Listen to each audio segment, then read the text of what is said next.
have believed for a really long time that Stonehenge, one of the most iconic monuments in the world, was an ancient calendar because of its alignment with the summer and winter solstices. But no one could figure out how it really worked. Now, a team of researchers have come out with another study. It turns out that Stonehenge could have functioned like the solar calendar. It's a similar principle to the solar calendar ancient Egyptians used to have, the one based on a year composed of 365.25 days. Each of the stones from this big mysterious sarsen circle represented one day within a month. Sarsens are what we call these large boulders. It's actually a perpetual calendar, where people could track every winter solstice sunset. That way, those who lived near Stonehenge, which is today Wiltshire, UK, could keep track of the days and months of the year.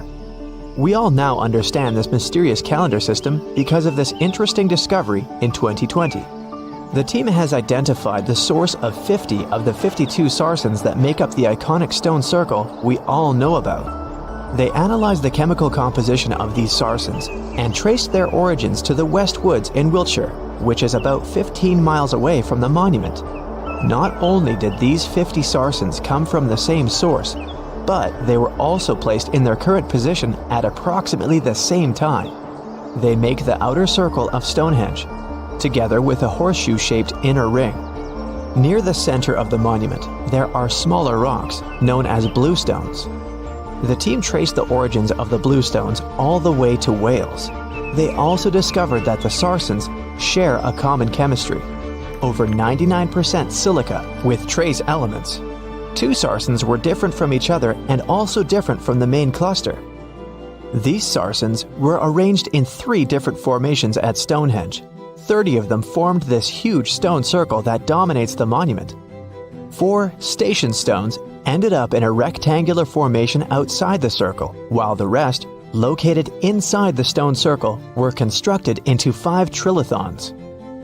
A trilithon is when you have 2 vertical stones with a horizontal lintel at the top. 30, 5, and 4 are pretty interesting numbers in the context of this calendar system.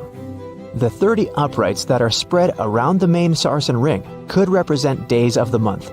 If you multiply that by 12, you get 360.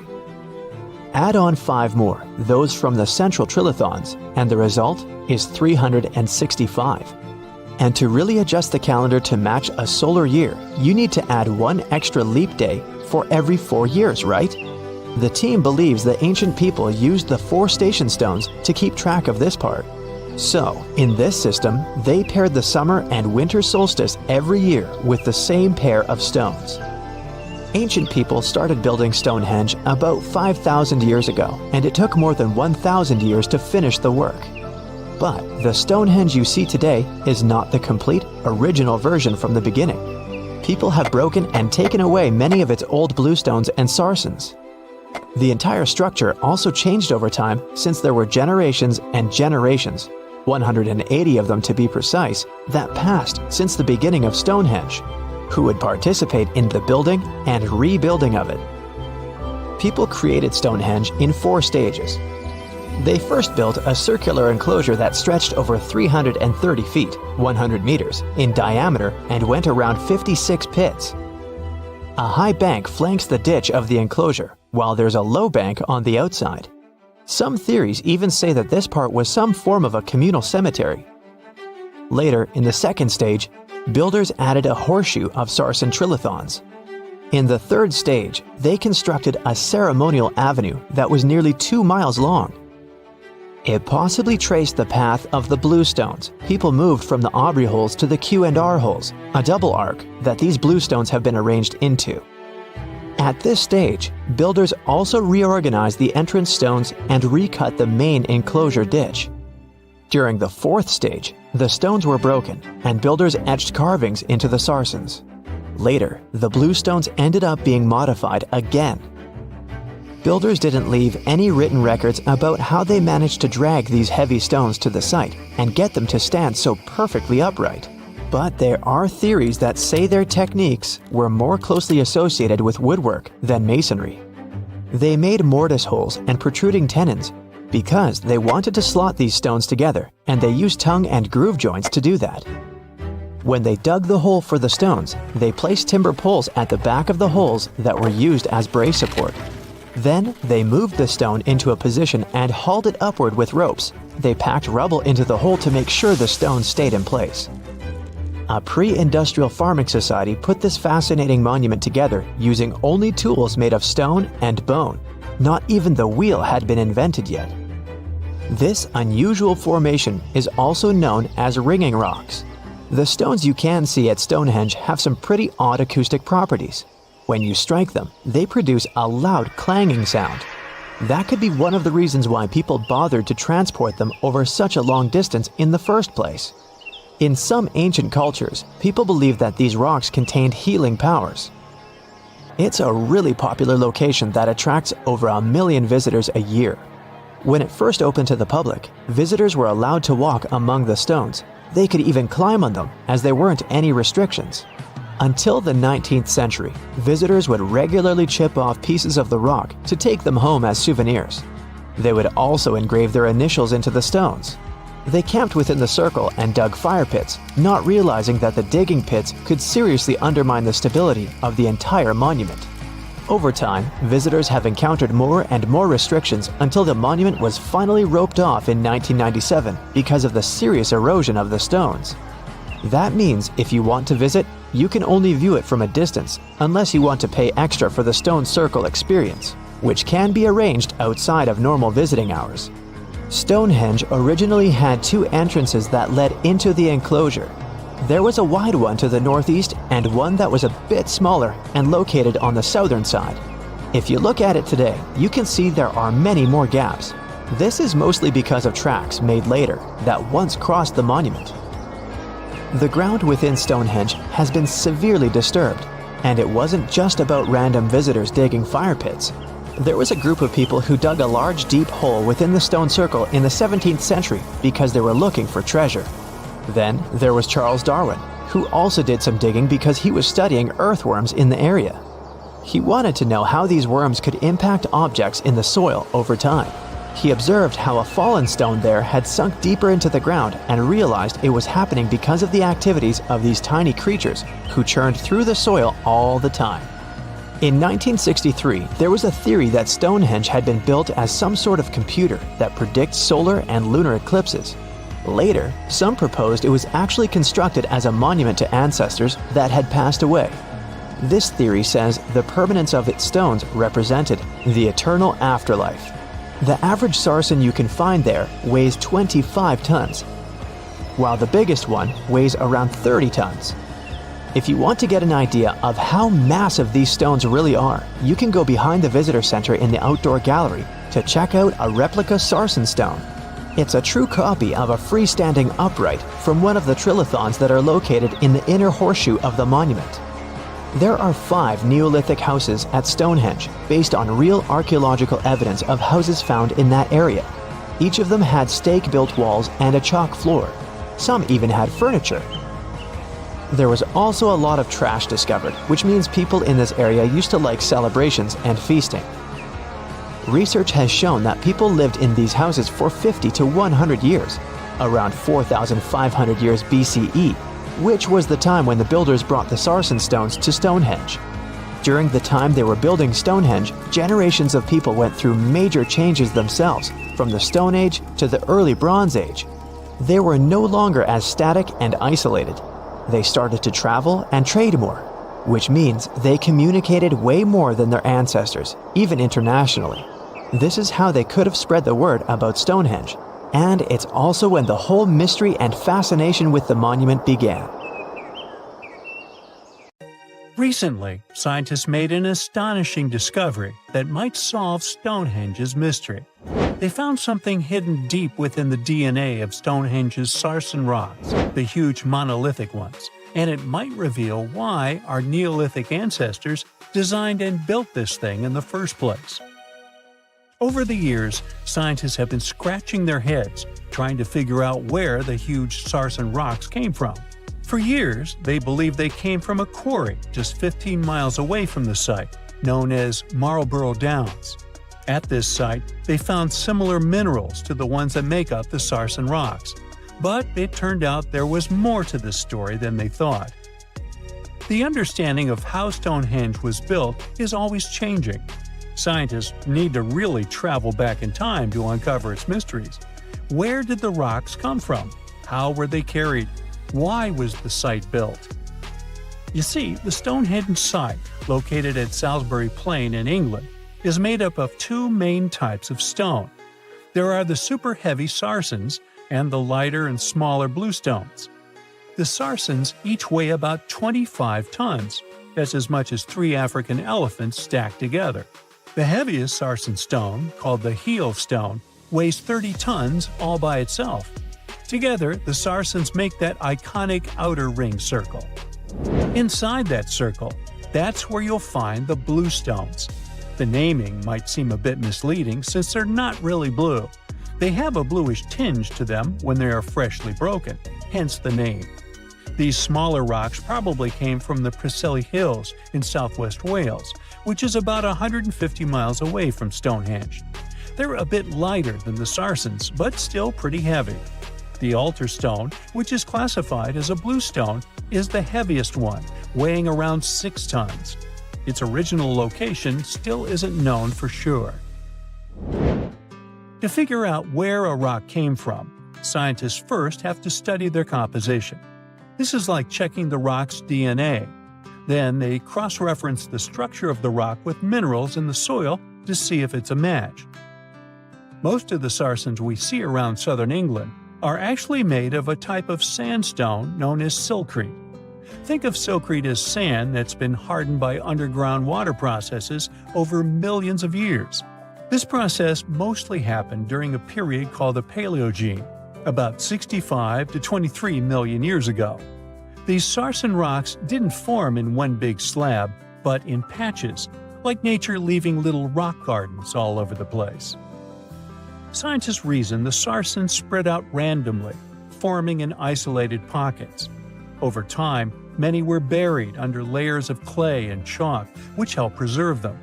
When ancient builders were on the lookout for materials, these Sarsens must have looked perfect for something impressive like Stonehenge.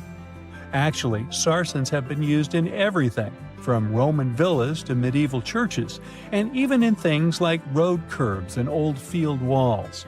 One could say these rocks were the it material for ancient builders, and continue to be popular even into more modern times. This fact made scientists start wondering that maybe not all Sarsen stones that were used to build Stonehenge came from the same place. They've identified Sarsen sites all over the UK, in places such as Oxfordshire and Kent. After hundreds of years of studying the Sarsens, geologists finally had the right type of technology to determine the origin of the stones. Now, I wish I could tell you that it was some undisclosed location very far away from the site.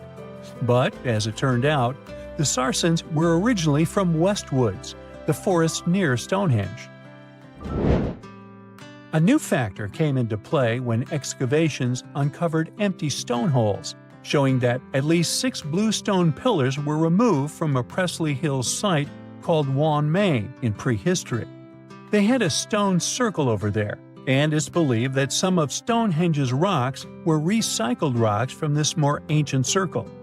If this is true, it might be that Stonehenge is part of a much larger landscape of ancient sites. If this is the case, then Stonehenge is just the cherry on top of a much larger scale project. Think of it as the sacred centerpiece of an entire landscape of monuments, mounds, stone circles, and things. This is why scientists want to find out where the rocks came from so badly. It could lead to why and how Stonehenge was built. Now, Stonehenge didn't just pop up overnight. It was built in several stages over hundreds of years. It's likely that it wasn't a single unified vision, but more like a big community project that evolved over time.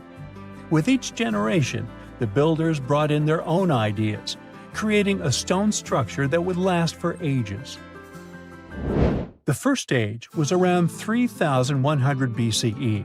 That's when people dug out a circular ditch and likely set up some bluestones as sort of a starter ring. Later, they added the Sarsens and even topped some of them with horizontal stones to form those famous arches you see today, also known as the trilithons. These ancient builders had some challenges on their hands. How would they move the rocks? There's an old theory known as the ice road that suggests that the rocks were moved by natural icy pathways that formed during the winter.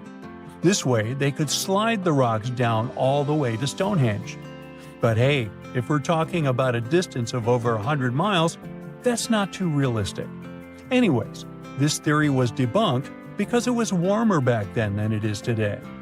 There's also the river theory, which suggests that the rocks were floated along the river from the quarry to the site. But if we're talking about Sarsen rocks, they're too heavy to float. So there goes that theory. What we're saying is, no one knows how the rocks were moved. Another interesting science tidbit came from all the research done in Stonehenge. A recent laser survey of the stones revealed the different stone working methods used, and has shown that some of the parts of the monument were more carefully finished than others. In particular, the northeast side and the inner faces of the central trilithons were finely dressed. FYI, a trilithon is one of Stonehenge's most famous shapes. It's when two huge monoliths receive a third one on top of them, connecting the two together.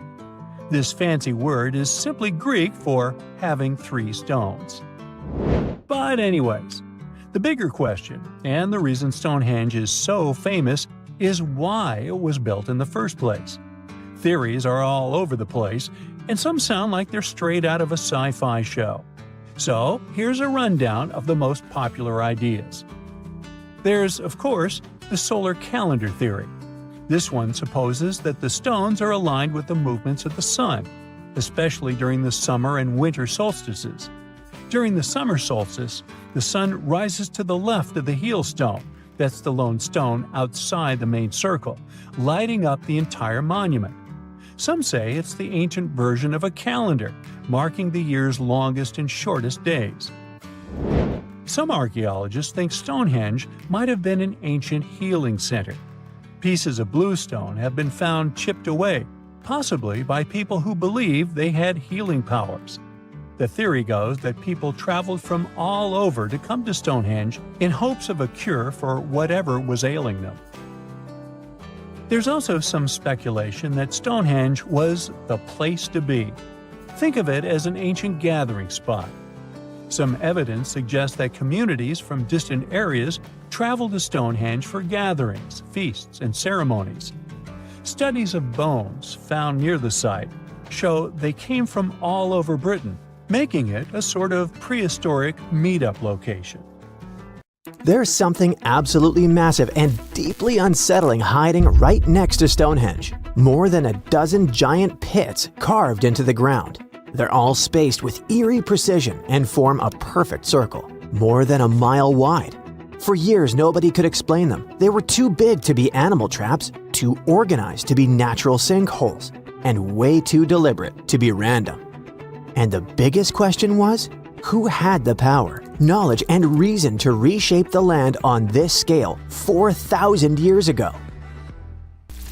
So these pits surround a place called Durrington Walls, a huge Neolithic settlement just a short walk from Stonehenge. Archaeologists now say humans dug them around 2500 BCE, during the late Neolithic period, when people supposedly lived simple farming lives without metal tools, written language, or modern math. Each pit stretches about 30 feet across and plunges roughly 15 feet down, and together they form an almost flawless ring. To prove the pits weren't natural, scientists went full detective mode. They drilled soil cores and tested the dirt itself, including microscopic traces of ancient DNA and something called luminescence dating, which tells you when the soil last saw sunlight. Every test pointed to the same answer. Humans made these pits on purpose. Here's where it gets wild. The pits weren't dug randomly as people moved along. They were laid out as a single unified project. That means Neolithic builders had to visualize a massive circle, measure distances across open land, and coordinate teams over a huge area without any GPS, drones, or even aerial maps. All they had were people, ropes, wooden tools, and shared knowledge. So why would they invest so much effort and do this?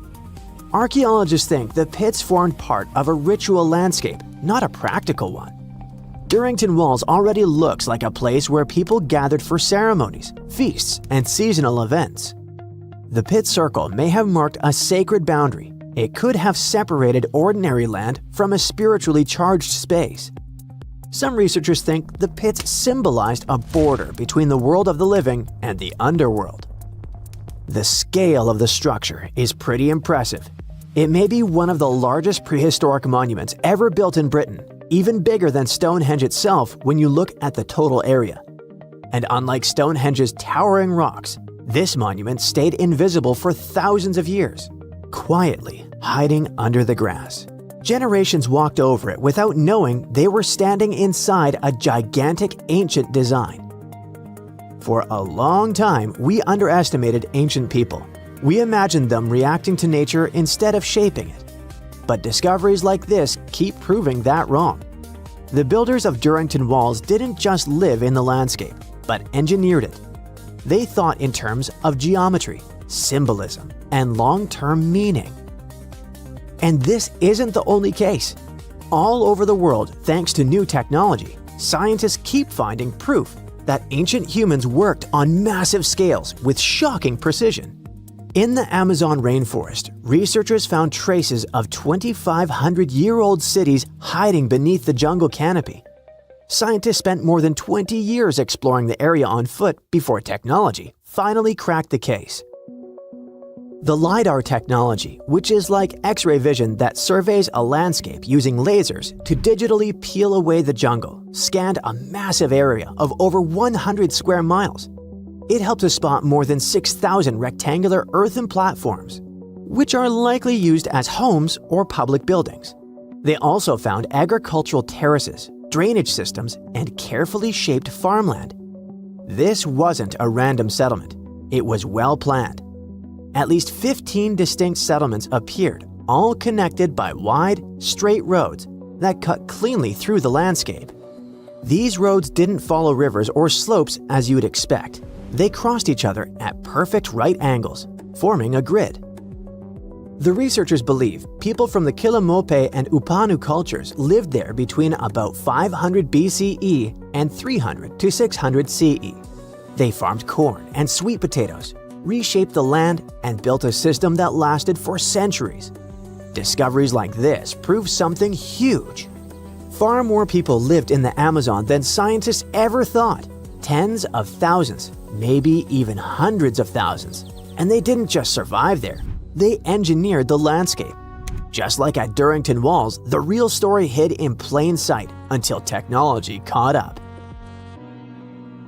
Then there's Peru, with one of archaeology's biggest headaches, the Nazca lines. These gigantic designs of animals, plants, and geometric shapes stretch across the earth like an ancient message, so huge that only birds or satellites can see them properly. For decades, people have tried to figure out why the Nazca people made them, how they did it, and what those massive patterns mean.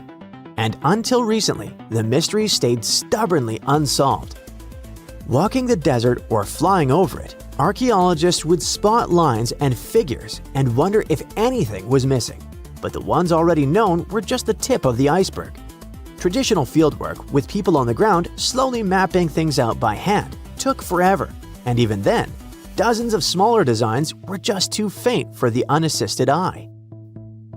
So, instead of scanning the desert on foot, researchers taught artificial intelligence how to see patterns in aerial and drone imagery. They fed terabytes of pictures into trained models, and AI began flagging shapes, curves, and ancient outlines that had been hiding for centuries. In just about 6 months, it identified 303 previously unknown geoglyphs in the Nazca Desert. It almost doubled the number of figures we knew before and showed entire classes of designs. Some of these new shapes are tiny, just a few feet across, but they sit next to giant ones like the hummingbird or monkey. Thanks to all the new finds, scientists can finally start testing theories they had about the purpose of the lines. It looks like the lines weren't just decorations. Many may have been walkways or routes used for ceremonial movement. In case you're worried, AI isn't replacing archaeologists. They still check every promising lead on the ground and interpret everything the machines find. Back in Britain, the pit circle also connects to an even older structure, an early Neolithic site called Robin Hood's Ball. Because it stood so far from the famous stones, it felt like a side character. But it turns out Robin Hood's Ball is from around 3600 BCE, which makes it about 500 years older than Stonehenge itself. It's what archaeologists call a causewayed enclosure, which sounds fancy but really means a big circular earthwork made of ditches and banks. Instead of one clean trench, the ditches are broken into short segments with little gaps in between. And instead of keeping people out, it probably brought them together. Archaeologists think these enclosures worked as gathering places, spots for meetings, feasts, rituals, and social bonding among the first farming communities. Then came the twist no one expected. While preparing land at Lark Hill, a hillside northeast of Stonehenge, for new military housing, archaeologists found signs of another causewayed enclosure. This discovery flipped the map upside down. The landscape wasn't growing outward from Stonehenge, it was already alive long before the stones ever went up. As researchers dug deeper, they found hundreds of flint tools, beautifully made leaf-shaped arrowheads, chunks of human skull, and pieces of antler, likely used as digging tools. Then came the pottery. Different styles showed up in different places, some from the enclosure ditches, others from nearby pits. That matters because pottery styles often act like cultural fingerprints. The mix suggests something big. Different groups of people were visiting the same place and brought their own traditions, tools, and objects with them. All of this changes how we see Stonehenge. The stones didn't appear out of nowhere. They rose in a landscape already loaded with meaning, memory, and movement. Every new discovery like the ones near Stonehenge, in the Amazon jungle and Peru, forces archaeologists to rewrite textbooks and the whole world to rethink the idea of progress. It turns out that ancient people made up for the absence of steel and electricity with observation, creativity, and shared meaning. Stonehenge wasn't a witchy monument to travel through time. It was actually constructed as a hope to build a different future. Recent research just found out that the monument was probably raised as an attempt to reunite the Britons during a period of big division. The thread of this story lies on the altar stone, the monument's most iconic rock. For years, scientists believed that the stones used in Stonehenge, including the altar stone, came from the nearby Preseli Hills in Wales. In this scenario, Stonehenge would have been built by a local community. That is, Neolithic people who would have found easy-to-access materials to build a ceremonial mound, a sundial calendar, and a final resting place, all in one. Things changed when another discovery was made. In 2018, leading-edge research pointed that the altar stone actually came from the River Tay region in northeastern Scotland, which is located over 400 miles away from Stonehenge. Scientists found similar rocks as such in Scottish monuments. You see, the altar stone is a recumbent stone, laying on its side. Many of the rocks were found in ceremonial stone circles in Scotland, and they are unique to this region. When this discovery broke through, it got archaeologists thinking.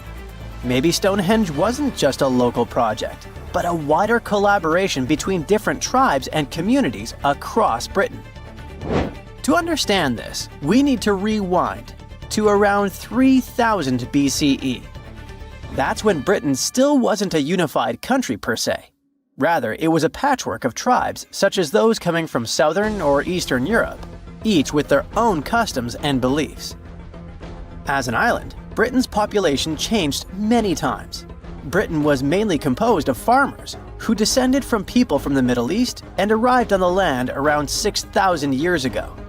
This group thrived in the area until 2500 BCE, when another group coming from the regions of the Netherlands and Germany started to appear. These ones, also known as the Beaker people, were responsible for the large population turnover that Britain experienced during the Neolithic period and the years that followed. The Beakers were called so because of a specific type of pottery they used to make and bury their loved ones with after their passing. It's possible that the original dwellers of the land didn't like it that their land was being repopulated. And what researchers suggest is that Stonehenge was this attempt to reunite the original Neolithic farmer population and regain some type of identity control over their land. They would have invested a lot of time and energy in bringing the altar stone all the way down from Scotland, without the help of wheel technology, for example. You see, the wheel had already been invented in Lower Mesopotamia, but since there was no Wi-Fi at the time, the Brits weren't aware of this technology until much later on. This whole territorial crisis could have driven locals to use their resources to move the altar stone to Salisbury Plain in England, in order to reunify the land.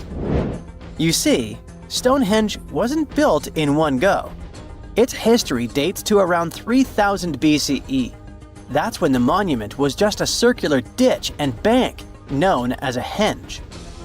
Inside, they placed wooden posts and possibly totem-like carvings. This version of Stonehenge wasn't about rocks yet. It was more of a ritualistic place and possibly a final resting place.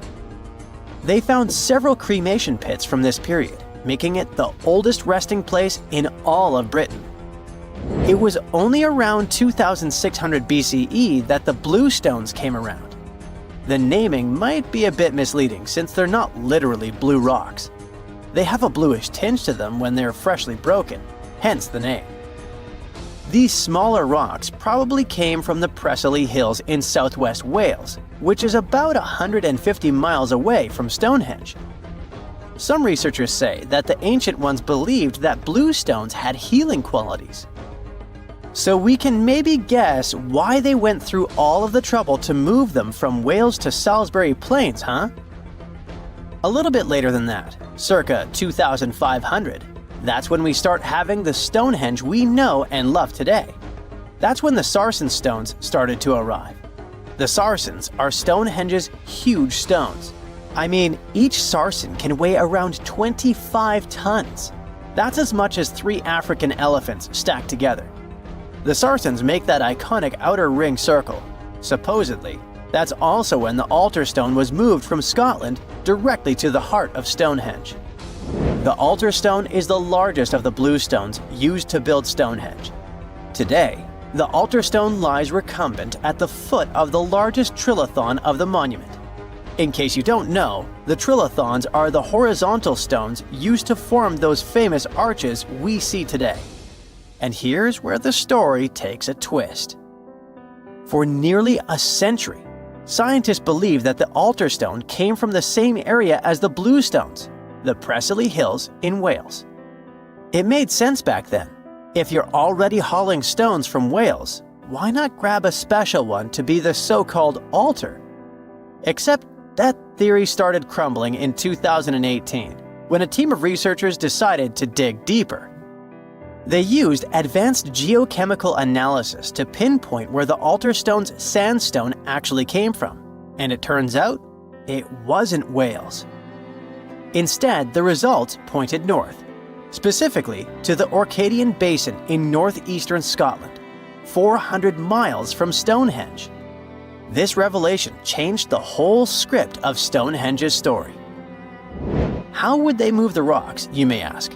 Well, there's an old theory known as the ice road that suggests that the rocks were moved by natural icy pathways that formed during the winter. This way, they could slide the rocks down all the way to Stonehenge. But hey, if we're talking about a distance of over 100 miles, that's not too realistic. Anyways, this theory was debunked because it was warmer back then than it is today. There's also the river theory, that suggests that the rocks were floating along the river from the quarry to the site. But if we're talking about sarsen rocks, they're too heavy to float. So there goes this theory. What we're saying is, no one knows how the rocks were moved. Another interesting info came from all the research done in Stonehenge. A recent laser survey of the stones revealed the different stone working methods used and has shown that some parts of the monument were more carefully finished than others. In particular, the northeast side and the inner faces of the central trilithons were finely dressed. FYI, a trilithon is one of Stonehenge's most famous shapes. It's when two huge monoliths receive a third one on top of them, connecting the two together. This fancy word is just Greek for having three stones. But anyway, the bigger question, and maybe why Stonehenge is so famous, is why it was built in the first place. You see, Stonehenge's entire layout seems to have been carefully planned to align with the movements of the sun. The monument's architecture is particularly attuned to the solstices, the shortest and longest days of the year.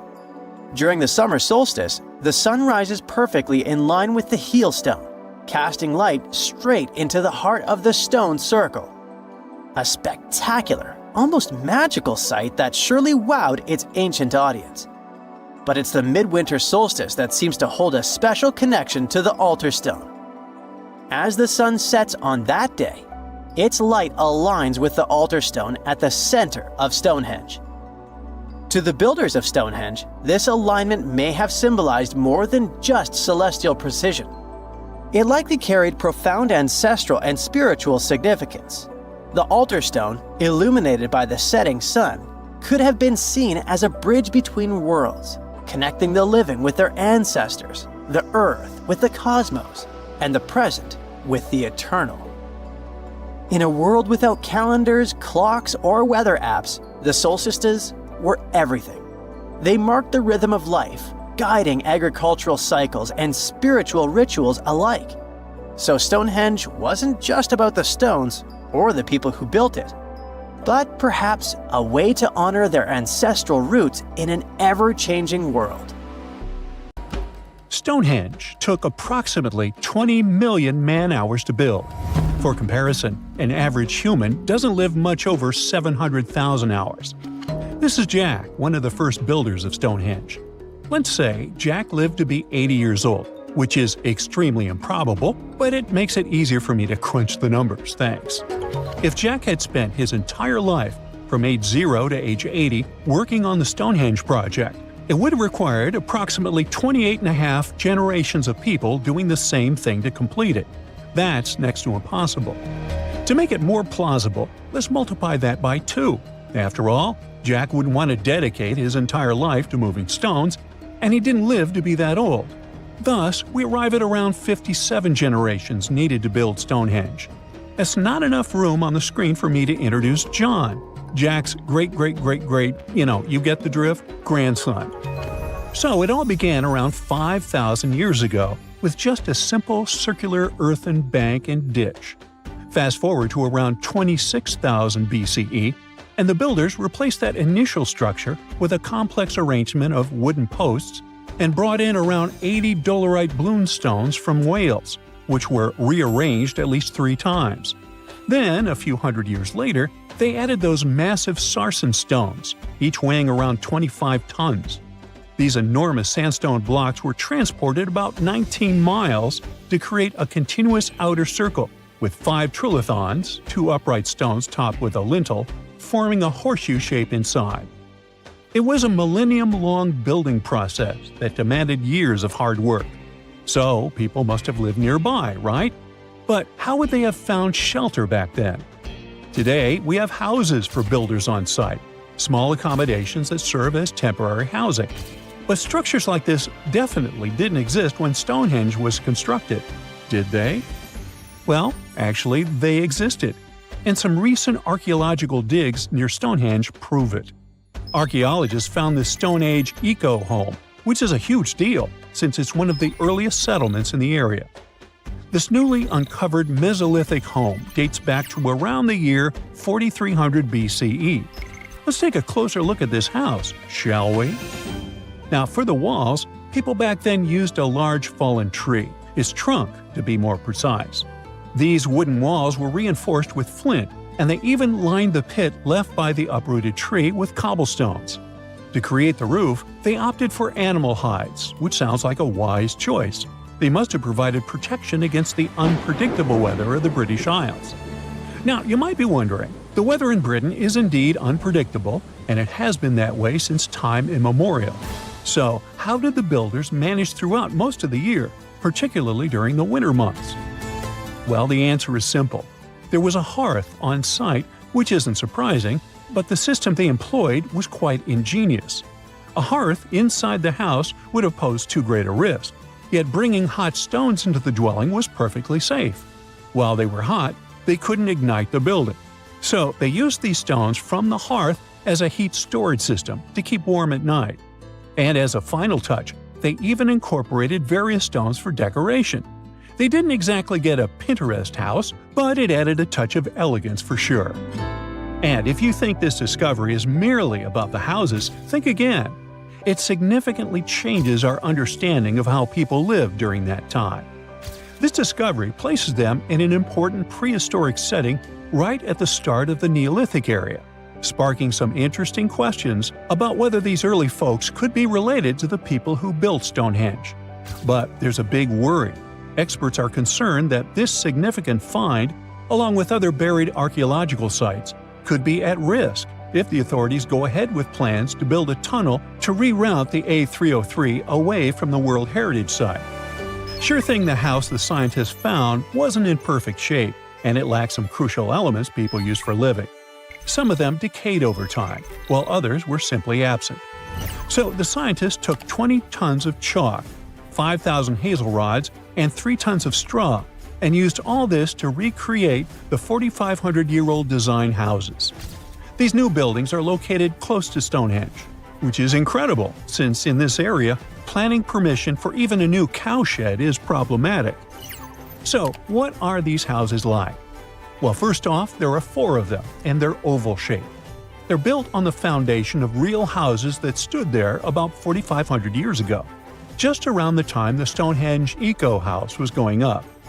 The houses aren't very big, they're single-room structures. When it comes to dimensions, it was straightforward to estimate since we could gauge the size of the roof and the height of the walls based on the foundations. Each side measures about 16 feet. However, the roof structure remains a bit of a mystery. There were a few differing thatching techniques back then, so pinpointing the exact method used for these dwellings is kind of a guessing game. For now, we think it involves knotted or tied straw carefully secured onto a hazel woven frame. When fires are lit, the smoke from the hearth wafts up through the thatched roof. Now, remember those 20 tons of chalk? That was needed for the floors and walls. The white chalk walls and floors reflect sunlight and capture heat from the fire. But here's the kicker. The builders encountered a challenge because the ground was so waterlogged that some of the chalk floors took weeks to dry out. By the time they should have been bone dry, they were still as sticky as chewing gum. Now, it's safe to say people 4,500 years ago faced similar struggles, and we can really appreciate what they went through while building their homes. The final layer of daub was applied using rags, giving a smooth, almost shiny finish that looks surprisingly classy. The interiors are furnished with wooden and wicker beds and shelves, along with clay pots and jars, all centered around a cozy hearth. The spaces feel surprisingly roomy and are filled with light that streams in through the thatched roof, bouncing off those white walls. Plus, the woven furniture adds a nice touch of authenticity to the vibe. The fires have been lit, and the first meal, bread crafted from flour ground on a stone mill next to the hearth, has been prepared. Those who tried the bread were pleasantly surprised by its flavor, finding it quite tasty. Now, here comes the bummer. Those who recreated the houses did cheat a little. While the materials used were authentic, the tools weren't. They used cement mixers to mix the daub, wheelbarrows to transport the timber, and logs by the hearth were split with steel axes instead of stone ones. Still, the builders aren't professionals, they're volunteers. So I think a bit of cheating is totally cool in this case. There are other volunteers on site who are more than happy to chat about the daily activities of the Stonehenge builders, from grinding grain with a quern to making rope from rushes. But these houses and the Eco House aren't the only remarkable things in the Stonehenge area.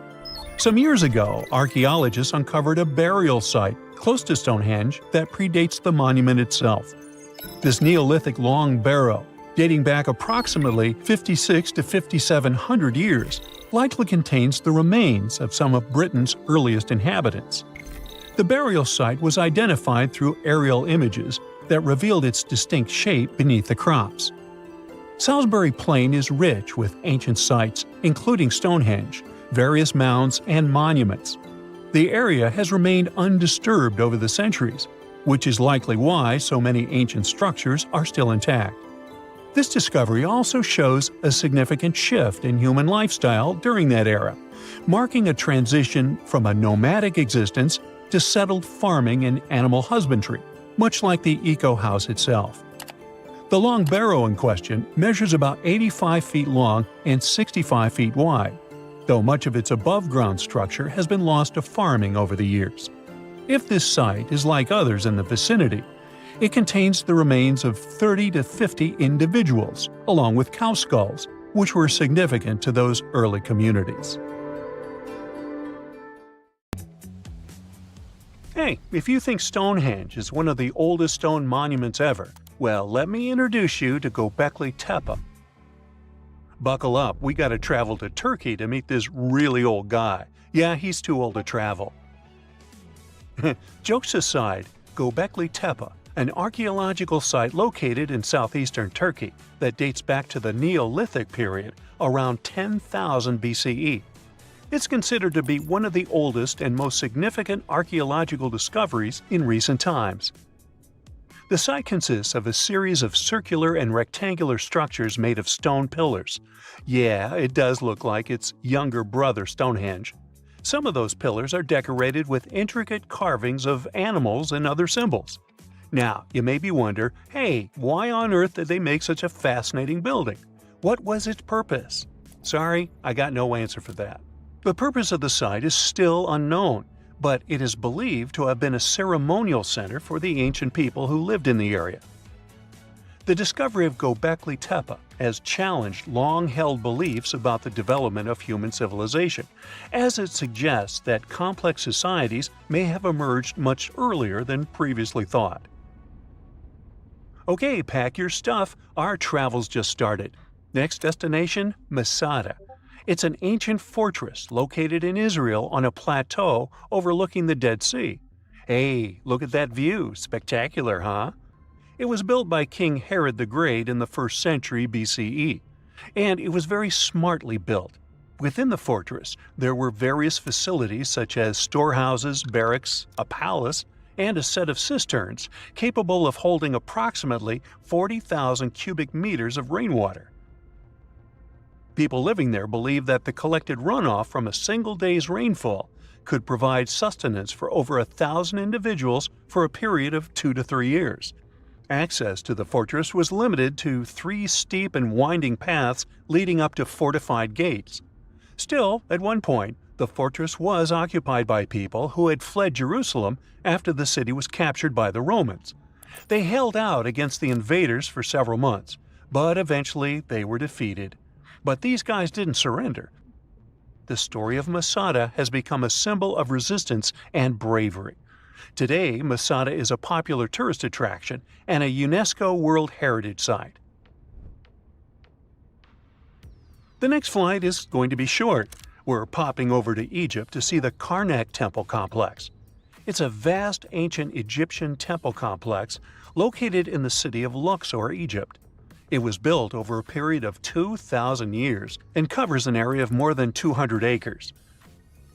The complex is dedicated to the worship of the deity Amun-Ra. Wait a minute, that should be Amun-Ra, and it was one of the most important religious centers in ancient Egypt. The Karnak Temple consists of several temples, chapels, and other buildings, including the Great Temple of Amun, the Temple of Khonsu, and the Temple of Ptah. Ptah! The Great Temple of Amun is the largest and most impressive temple in the complex, with massive columns, statues, and other decorations.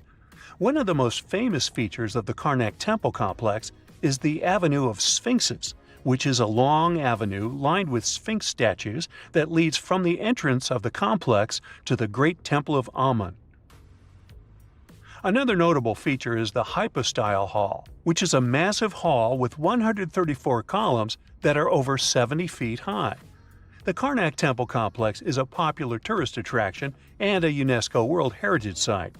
It's considered one of the most important archaeological sites in Egypt and provides a fascinating glimpse into the religion and culture of ancient Egypt. Hey, we can't hop on the next flight and leave Egypt until we see the Pyramid of Djoser. It has another name, by the way. It's also known as the Step Pyramid. This ancient Egyptian site is located in Saqqara. It was built during the 27th century BCE for the pharaoh Djoser by his architect Imhotep, who is considered one of the most important figures in Egyptian history. People believe this pyramid is the first monumental structure built entirely of stone and is an important example of early Egyptian architecture. The pyramid originally stood at 203 feet tall and was surrounded by a complex of buildings and courtyards. It was constructed in 6 layers, each smaller than the one below it, giving it the distinctive step-like appearance. The pyramid was used as a burial place for Pharaoh Djoser and was surrounded by a vast necropolis that contained the tombs of many other important officials. The Grateful Dead? The Pyramid of Djoser has several renovations and additions over the centuries, including the addition of a limestone casing that covered the original step structure. However, much of the pyramid was destroyed over time, and today only the central core remains. Despite this, it remains an important archaeological site and a popular tourist attraction in Egypt. Alrighty, we're ready to move on. There's one more pretty recent discovery we gotta see today. The Tower of Jericho was only discovered during excavations in the 1950s and 60s. It's an ancient stone tower located in the city of Jericho in the West Bank. Just like Göbekli Tepe, this one is believed to be one of the oldest stone structures in the world, dating back to approximately 8000 BCE. The tower stands at over 28 feet tall. It's made up of 2 main sections, an inner tower and an outer tower, which are connected by a series of stairs. The purpose of the Tower of Jericho is not entirely clear, but it is believed to have served as a defensive structure or a watchtower. It may have also had religious significance, as it was located near a sacred spring. The Tower of Jericho is a significant archaeological site and has provided valuable insights into the early history of human civilization. It's open to visitors and is a popular destination for tourists interested in ancient history. Now, this ancient site even got attention from Netflix, and they made a movie where the action takes place in Mohenjo-Daro. This site was a major center of the Indus Valley civilization in present-day Pakistan. Mohenjo-Daro was one of the largest cities of the ancient world, with a population estimated to have been around 40,000 in its peak. Trust me, that must have been a crazy megalopolis back then. The city was notable for its advanced urban planning, with sophisticated drainage and sanitation systems, and its impressive architecture, including the Great Bath and the Granary. Mohenjo-Daro was abandoned around 1900 BCE, and its ruins were only rediscovered in the 1920s. Today, it is a UNESCO World Heritage Site and an important archaeological site for the study of ancient South Asian civilization. We're heading to a teeny-tiny country that has quite an impressive history. Welcome to Malta. The Xigantia Temples are a Neolithic site located on the Mediterranean island of Gozo. They're probably one of the oldest freestanding structures in the world, dating back to around 3600 to 3200 BCE. The temples consist of 2 megalithic structures, each with multiple rooms and altars. The name Xigantia means giant tower in Maltese, as people believe that only giants could have built such massive structures. The temples are believed to have been used for religious purposes and are considered to be an important example of prehistoric architecture. They were added to the UNESCO World Heritage List in 1980. Well, you must be pretty tired, but there's one more place we gotta visit today. Our plane is already landing in Armenia, and we're here to see the Temple of Garni. Look, this one is well preserved. This temple dates back to the 1st century CE. It was built by King Tiridates I as a dedication to the sun deity Mir. Sadly, the temple was destroyed in the 17th century during an earthquake, which is quite a common thing for this area, but it was later reconstructed in the 20th century. Today, it's a popular tourist attraction and is also listed as a UNESCO World Heritage Site. Secant cosine tangent sine 3.14159. Yeah, that was the cheer we heard coming from the trigonometry club back in the day. For the rest of us in math class, terms such as sine, tangent, and pi were just bewildering. Who invented these and why? Was their only purpose to make it harder for students? Well, not quite. Trigonometry was invented by the ancient Egyptians. They needed this knowledge to construct pyramids, and they did a pretty good job too. The Great Pyramid in Giza still stands today, some 4,500 years after it was built. No recalls either. So let's get out of that classroom and on a journey through time to reveal the secrets behind the ancient Egyptians' precision. Here you are, standing on the Great Pyramid's construction site, some 9 miles from Cairo. Well, the city still isn't there, as you're surrounded only by the desert and teams of construction workers. They're transporting large stone blocks weighing 2.5 tons each. They're inside a wooden sled that sits on large rollers. A crew of 8 men rolls these blocks along the ground. You immediately think of the rollers on a supermarket cash register. The principle is exactly the same, but the scale is greater, much greater. Scientists estimate that the Egyptians used 2.3 million such blocks in the Great Pyramid alone. And the block in front of you is one of the lighter ones. The heaviest of them weighed up to 15 tons. But where did all these blocks come from? Most of them originated from quarries around Giza. It's not that impressive, you think, but wait until you hear how ancient engineers transported the granite used in construction over 500 miles to the pyramid. There were no railways or highways back then, but the mighty Nile was always there. Researchers even believe that the Egyptians dug a canal to connect the Nile directly to the pyramid's construction site. All they had to do then was to wait for the flood season to begin, and voila! The rising water levels floated the heavy stone blocks for them. But how did they lift the enormous stones on dry land to stack them up to the top? Did they use oversized cranes? Well, ancient Egyptians worked around this problem, literally speaking. One of the workers is now pointing to the giant ramp going around the pyramid they're building. This is how a mountain road zigzags its way to the top.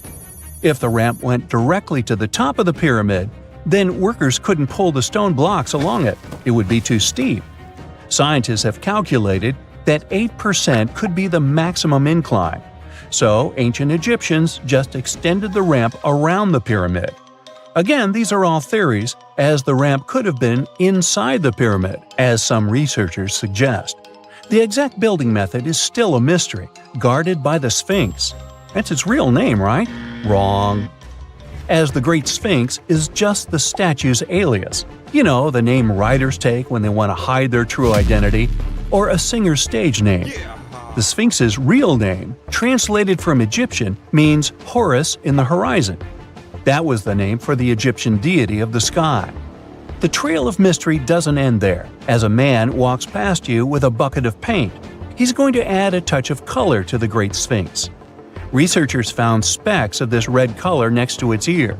That was some strong paint, as it survived for thousands of years. You are now standing straight in front of the Sphinx. You look up. It's very tall, right? 66 feet to be precise. Now resist the urge to take a selfie. You can do it. Now you notice something else. It looks like the Sphinx is in the center of a giant triangle in the back. That's one side of the Great Pyramid, And no, your eyes are not playing tricks on you. The Sphinx really does sit in the center of the pyramid's lateral face. Here's where math comes in handy. A pyramid has 4 sides, called lateral faces. There's also a 5th face, the base, but that's not visible. It's, wait for it, face down. The Sphinx has one last mystery to reveal: its age. Scientists agree that Pharaoh Khafre built the Sphinx. He ruled after his father, who had built a great pyramid nearby. So both structures were finished around the same time. Let's talk about numbers again. You've heard of Cleopatra, the Egyptian princess described as a woman of great beauty. Hello? She saw the pyramids, but she lived closer to the time of the first iPhone than the time of the people who built the pyramids. Fascinating, right? You can see thousands of people around you. They're working hard to build the pharaoh's tomb. But how many of them are there exactly? One Greek philosopher estimated there were as many as 100,000 workers. Seems like an okay number for such an enormous structure, but it can't be true. Science simply can't back up this number. Egyptologists put the total number of workers at 30,000. And yes, Indiana Jones was one of them, at least on the big screen, but he showed up late. Egyptologists know a lot about the pyramids, but not everything. Not because they don't want to, but because they haven't yet dug up enough evidence. They can only guess how the building process went. First, engineers would arrive to choose the right spot and do the necessary measurements. That's why they needed all that complicated math. Then, it's time for sourcing the material, the large stone blocks I mentioned earlier. When boats deliver them to the site of the future pyramid, workers can finally do their thing. They operated in smaller groups, but there were at least 2,000 of them chiseling and carving away at any given time. Sounds like a typical construction site today? Well, that's because it is, just thousands of years ago. It's amazing what ancient Egyptians were able to achieve with just copper and stone tools. The pyramid is now complete in front of you. But is it the same pyramid we see today? Why is this structure shining bright in the desert sun? Isn't it supposed to be a dusty yellow color? Well, no. Human activity and the elements have completely stripped the outer layer of stones over time. Expert craftspeople polished these blocks using nothing but stone and sand. The end result was a smooth and shiny rock. On the day it was completed, the Great Pyramid of Giza was a perfect triangle of light. Its polished sides acted like giant mirrors, reflecting the powerful Egyptian sun. This is the point where you should put your glasses on, and that shiny thing you see at the pyramid's very top is actually gold. The capstone at the top of the pyramid is called a pyramidion. It was covered in sheets of gold. As you can guess, these were the first stones to disappear. Let's make another stop before we get you back to your classroom. We travel to the British Isles, and no, Stonehenge isn't our destination. It is Newgrange in County Meath. Scientists estimate that the ancient peoples of Ireland built this stone monument around the year 3200 BCE. This makes it older than both Stonehenge and the Great Pyramid in Giza. The function of the circular mound in Newgrange is the same as the one of the Great Pyramid and equally mysterious. The estimated amount of loose stone present in the valley is over 220,000 tons. And it's not just randomly thrown on a pile. The order in which the stones are set makes the structure water-resistant. That would explain how Newgrange had survived for so long. Kinda makes you want to splash out the cash for that waterproof phone case, huh? Well, you're back in your school desk, but today's math lecture is the last thing on your mind. You're thinking about how great the Egyptian pyramids are, and if we have something similar today. It turns out modern engineers are just as impressed with the Great Pyramid as you are. There's a glass pyramid sitting in the main courtyard of the famous Louvre Museum in Paris. The panorama of San Francisco wouldn't be complete without the 48-story Trans-America Pyramid. But Las Vegas went the furthest. There we find the Luxor Hotel. It's so big that it's the third largest pyramid on the planet. And guess what's in front of it? Yup, a replica of the Sphinx. It's 110 feet tall, 2 stories higher than the one in Giza. Yeah, everything's bigger in Vegas.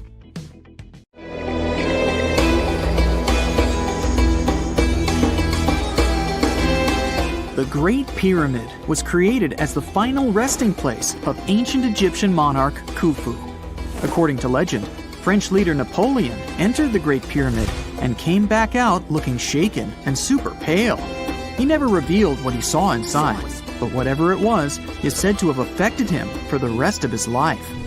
When Napoleon entered the pyramid, he would have walked through a super tight and ascending passageway.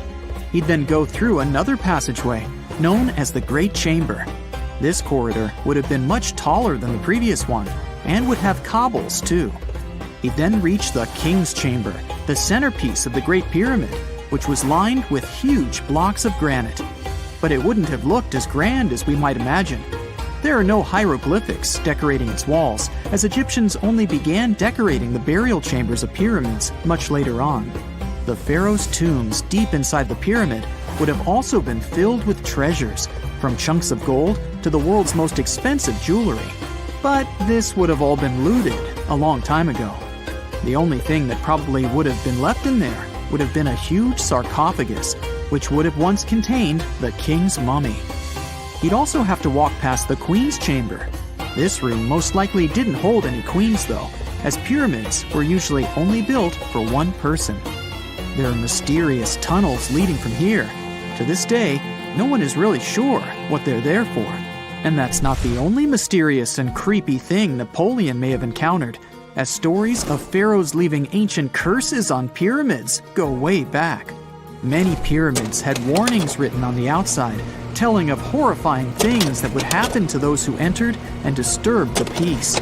We might not know what exactly Napoleon found in the Great Pyramid that scared him so much, but we know for sure what was found in Tutankhamun's tomb. Tutankhamun was an ancient Egyptian pharaoh who was only 8 or 9 years old when he took to the throne. He became a cultural phenomenon when his tomb was discovered almost completely intact in 1922. His pyramid sits in the Valley of Kings in Thebes, modern Luxor, which is in Egypt. Unlike the Great Pyramid, Tutankhamun's tomb was covered in beautiful wall decorations. The walls told the story of how he would travel to the afterlife through the underworld. Egyptians believed all people would have to take this journey, so they would fill their tombs with objects and paintings to help them get there. There'd also be spells painted on the walls. They believed this would help people pass over to the next realm. The journey would be pretty long, and for that reason, the ancient Egyptians would also fill the pyramids with food. Tutankhamun's pyramid was filled with 8 fruit baskets. They even found something called gingerbread fruit in there. The rooms were jam-packed with furniture, statues, clothes, and staffs, amongst a whole bunch of other things. You'd likely find a lot of clothes and expensive jewelry in the pyramids as well. The ancient Egyptians wanted their ancestors to travel in style to the afterlife. They put Tutankhamun in his final resting place with over 50 pieces of clothing, all of the highest quality. There were tunics, scarves, gloves, and headdresses, and a ton of jewelry. Bracelets, pendants, necklaces, rings, and scarabs for protection were all found inside. Each of them was made of gold or precious stones.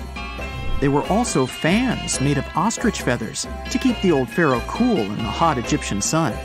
But the temperature inside the pyramids never actually went above 68 degrees Fahrenheit. The ancient Egyptians developed a super cool air conditioning system that we don't fully understand even today. Tutankhamun's pyramid also contained 130 walking sticks made from ebony, ivory, silver, and gold to help him on his journey. There were 3 chariots hidden away in case he got tired of all the walking. They also put 11 boat paddles inside, but there was no sign of any boat. The pyramids would be littered with the pharaoh's favorite scents and perfumes. During the excavation of Tutankhamun's pyramid, it quickly became clear that it had been robbed during ancient times. There was damage to doors and traces of oils left in empty jars. It looks like someone raided the pyramid for gold and the scents, perfumes, and oils that had been left for King Tut. There was still a bit of perfume, which was made from coconut oil and frankincense, left in one bottle. It seems like Pharaoh Tutankhamun loved board games. There was an ivory traveling set of senet in his pyramid. Although we don't know for sure exactly how to play it, we have figured out it was sort of an ancient Egyptian version of backgammon. It looks like it was a 2-player game where the goal was to knock your opponent off the board. Not really sure who Tutankhamun's mummy was supposed to play with, though. The ancient Egyptians had some rituals that may seem pretty strange to us. For example, they used to shave their eyebrows off if they ever lost a cat. So it's not too surprising they put some really weird things inside pyramids. Archaeologists discovered a collection of mummified cats and scarab beetles in pyramids that date back more than 4,000 years. They were found in the pyramids of Saqqara, which is south of Cairo. They also found a bunch of makeup kits and mirrors inside. Makeup was worn proudly by both men and women in ancient Egyptian times. Eyeliner was the most popular cosmetic. The Rosetta Stone was one of the best discoveries ever made in pyramids. It was found by our man Napoleon Bonaparte and his team. It's a black granite rock that dates back to 196 BCE. It's transcribed in Greek, Demotic, and hieroglyphic. When it was translated in 1822, we got the key to understanding ancient Egyptian hieroglyphics for the very first time. The discovery of Queen Hatshepsut's mummy in 1903 changed our understanding of the Egyptians forever. After she had passed away, her successor, Thutmose III, removed most of the evidence of her reign, so we basically knew nothing about Egypt's first great female leader. She's now gone on to become one of the few and most famous female pharaohs of Egypt. Pharaoh Khufu even had a fully fledged boat in his pyramid. Archaeologists uncovered more than 1,200 pieces of a giant boat near the Great Pyramid at Giza. They reassembled the boat, and it's a whopping 144 feet long. It's most likely a solar boat, which was designed to carry the resurrected king with the deity Ra. Fun fact, the Pyramid of Giza is the last remaining of the 7 wonders of the ancient world. The other 6 are the Hanging Gardens, the Colossus, the Temple of Artemis, the Mausoleum, the Lighthouse, and the Statue of Zeus. This pyramid was also the world's tallest man-made structure for 3,800 years, and it's the biggest pyramid in Egypt. It took a staggering 2.3 million blocks of limestone, and some weighed as much as 80 tons. It took an incredible 100,000 laborers and a whopping 23 years to build. Its original height was a mega 480 feet. In 2017, archaeologists discovered something weird about Egypt's Great Pyramid. There's a hidden void that's at least 100 feet long, and no one really knows why it's there or what's actually inside it.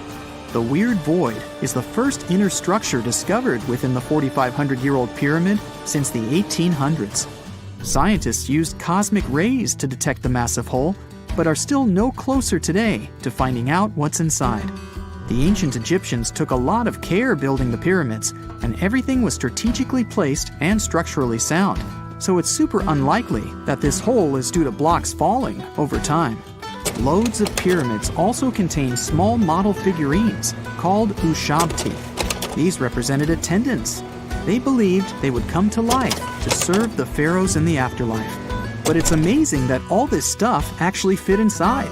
There isn't actually a huge amount of space inside the structures. It's mostly just rock.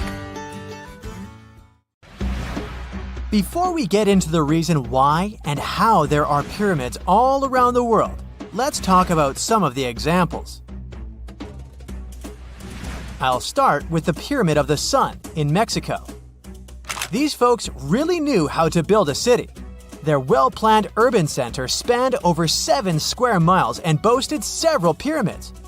But the Pyramid of the Sun is the most impressive. This giant pyramid was built way back in 100 CE and is one of the biggest structures of its kind in the whole Western Hemisphere. It's so big that it's 216 feet high above the ground. If you ever find yourself in this ancient city, you won't be able to miss the Pyramid of the Sun. It's right there on the east side of the Avenue of the Dead, the city's main north-south street. To build this incredible pyramid, around 1 million cubic yards of material were used, including a special kind of red volcanic rock called hued tizontle. Impressive, huh? We don't know too much about the people who built the Pyramid of the Sun or its purpose. But archaeologists believe there was once a temple on top of it. When explorers went below the pyramid in the 1970s, they found a bunch of cool tunnels and chambers. In 2011, they even found a secret stash of clay pots, obsidian pieces, animal bones, human figurines, and a mask. Who knows what other secrets the pyramid is hiding? If you decide to see this one, you must climb the pyramid using the 248 uneven steps on the west side. Watch your step. Sudan got some pyramids too. Nubian pyramids aren't as big as the ones in Egypt, but they still got around 200 of them. These ancient pyramids have been home to the tombs of the pharaohs of the Meroitic kingdom for almost 1,000 years, who ruled Egypt from Nubia to the Mediterranean Sea. The pyramids at Meroe were constructed using granite and reddish sandstone. Oh, and did you know that Sudan has more ancient pyramids than Egypt? The Kushite pyramids depict the indigenous architecture and burial traditions of Nubia's Napata and Meroe kingdoms, which ancient Egypt influenced. Meroe, the burial site of over 40 queens and kings, is the most extensive Nubian pyramid site. The tomb walls depict mummified royals bedecked in jewelry, their wooden caskets containing bows, quivers of arrows, and other artifacts pointing to the Meroitic relationship and trade with Egyptian and Greek civilizations. So if you're looking for some ancient tombs to explore, you may consider skipping the crowds in Egypt and heading on down to Sudan. Let's fly to Iraq to see some more pyramids. Ziggurats have fancy receding layers and tiered temples. Instead of a smooth exterior, it has tiers like a cake. Perfect for all the important work and rituals that went on inside. You can find these towering structures scattered throughout Iraq and Iran, and they're a real testament to the power and skills of the people who built them. One of the biggest and most impressive ziggurats is the ziggurat at Ur. It's basically a giant rectangular pyramid that stands a whopping 70 to 100 feet tall, with 3 levels of terraces and a temple on top. Can you imagine how many baked bricks it took to build that thing? Try 720,000 for just the lower portion. This particular ziggurat was built for Sumerian king Ur-Nammu. Similar to other ones, this pyramid has been around for thousands of years, so it got a little rough around the edges. Thankfully, the Babylonian king Nebuchadnezzar II and some archaeologists came to the rescue in the 6th and 20th centuries respectively. And now, you can find this near Talil Air Base. The ziggurat at Ur was built in 2100 BCE by King Ur-Nammu for the moon deity Nana. It was the tallest building in the city, and you could see it from miles around. It was like the medieval cathedral spire of its day. People would come here to bring their agricultural surplus and get their food allotments and seek spiritual nourishment. Sadly, the Nana temple at the top of the ziggurat didn't survive, but we do have some blue glazed bricks that may have been part of its decoration. The lower parts of the ziggurat are pretty amazing though. The architects even included holes in the temple's baked exterior to let the water evaporate from its core. Since we explored some of the pyramids on our planet, let's take a broader perspective. They can be found in many parts of the world. Egypt has over 100 pyramids, double that number in Sudan, and dozens of others are scattered in the Middle East and China. The Americas have the most pyramids in total, with more pyramids than the rest of the world combined. These pyramids are located in Mexico, Guatemala, Honduras, and El Salvador. Time to know more about the evolution of pyramids through history. The oldest pyramid is in Egypt. This pyramid was a step pyramid, which was created by placing one layer of stone on top of another. The pharaoh Sneferu is credited with creating the pyramid shape we recognize today. During his 45-year reign, he built 3 pyramids. His first 2 attempts failed, but he finally got it right with the Red Pyramid which is considered the first true pyramid. It was Sneferu's son, Khufu, who built the Great Pyramid of Giza, which was the tallest human-made structure on Earth for almost 4,000 years. Latin American pyramids are similar to early Egyptian step pyramids, but they were built independently, with no knowledge of each other.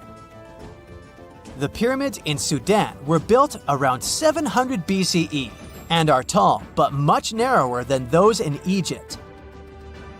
How in the world did all these civilizations build these things without even texting each other? After all, the Aztecs, Mayans, and ancient Egyptians were about as different as possible. But despite their cultural differences, they all seem to agree on one thing: pyramids were pretty cool. Step pyramids are all around the world because they were the most feasible and stable way to build large and tall structures without access to lighter building materials like wood and metal.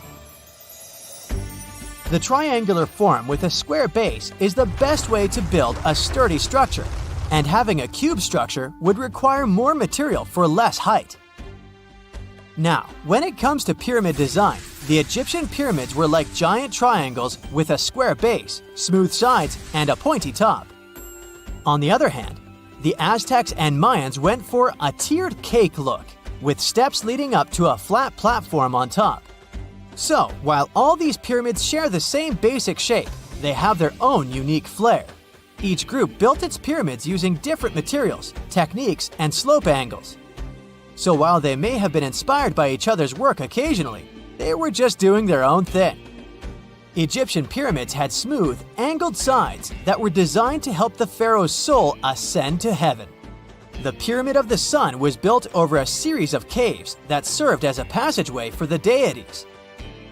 The Maya built the temple of Kukulkan in Chichen Itza to honor the deity Kukulkan, usually represented by a serpent.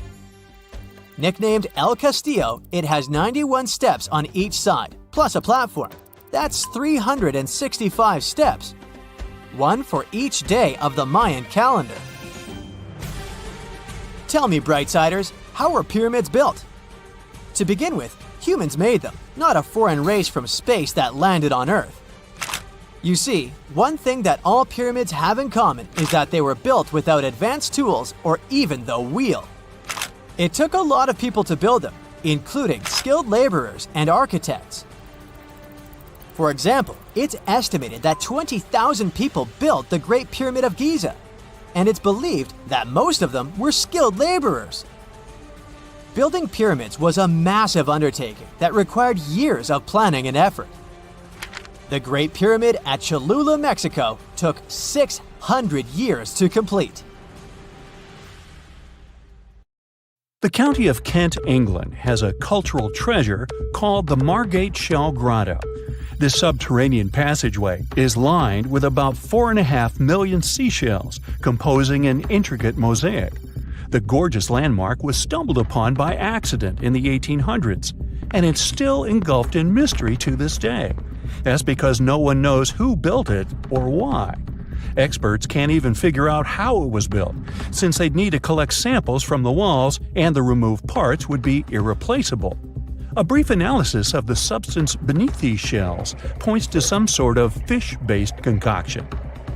Some believe these walls were designed by some sort of evolved ancient civilization. Others describe the Margate Shell Grotto as belonging to either Egyptian, Roman, Indian, or Phoenician architecture.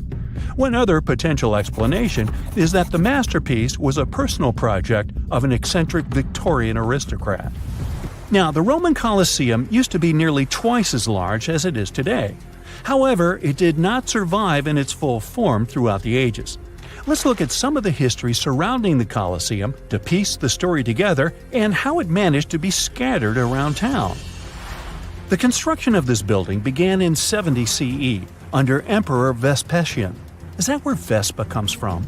Ever since it first opened, it was home to lots of activities and shows, featuring the mighty gladiators and a large array of exotic animals. And we'll leave it there.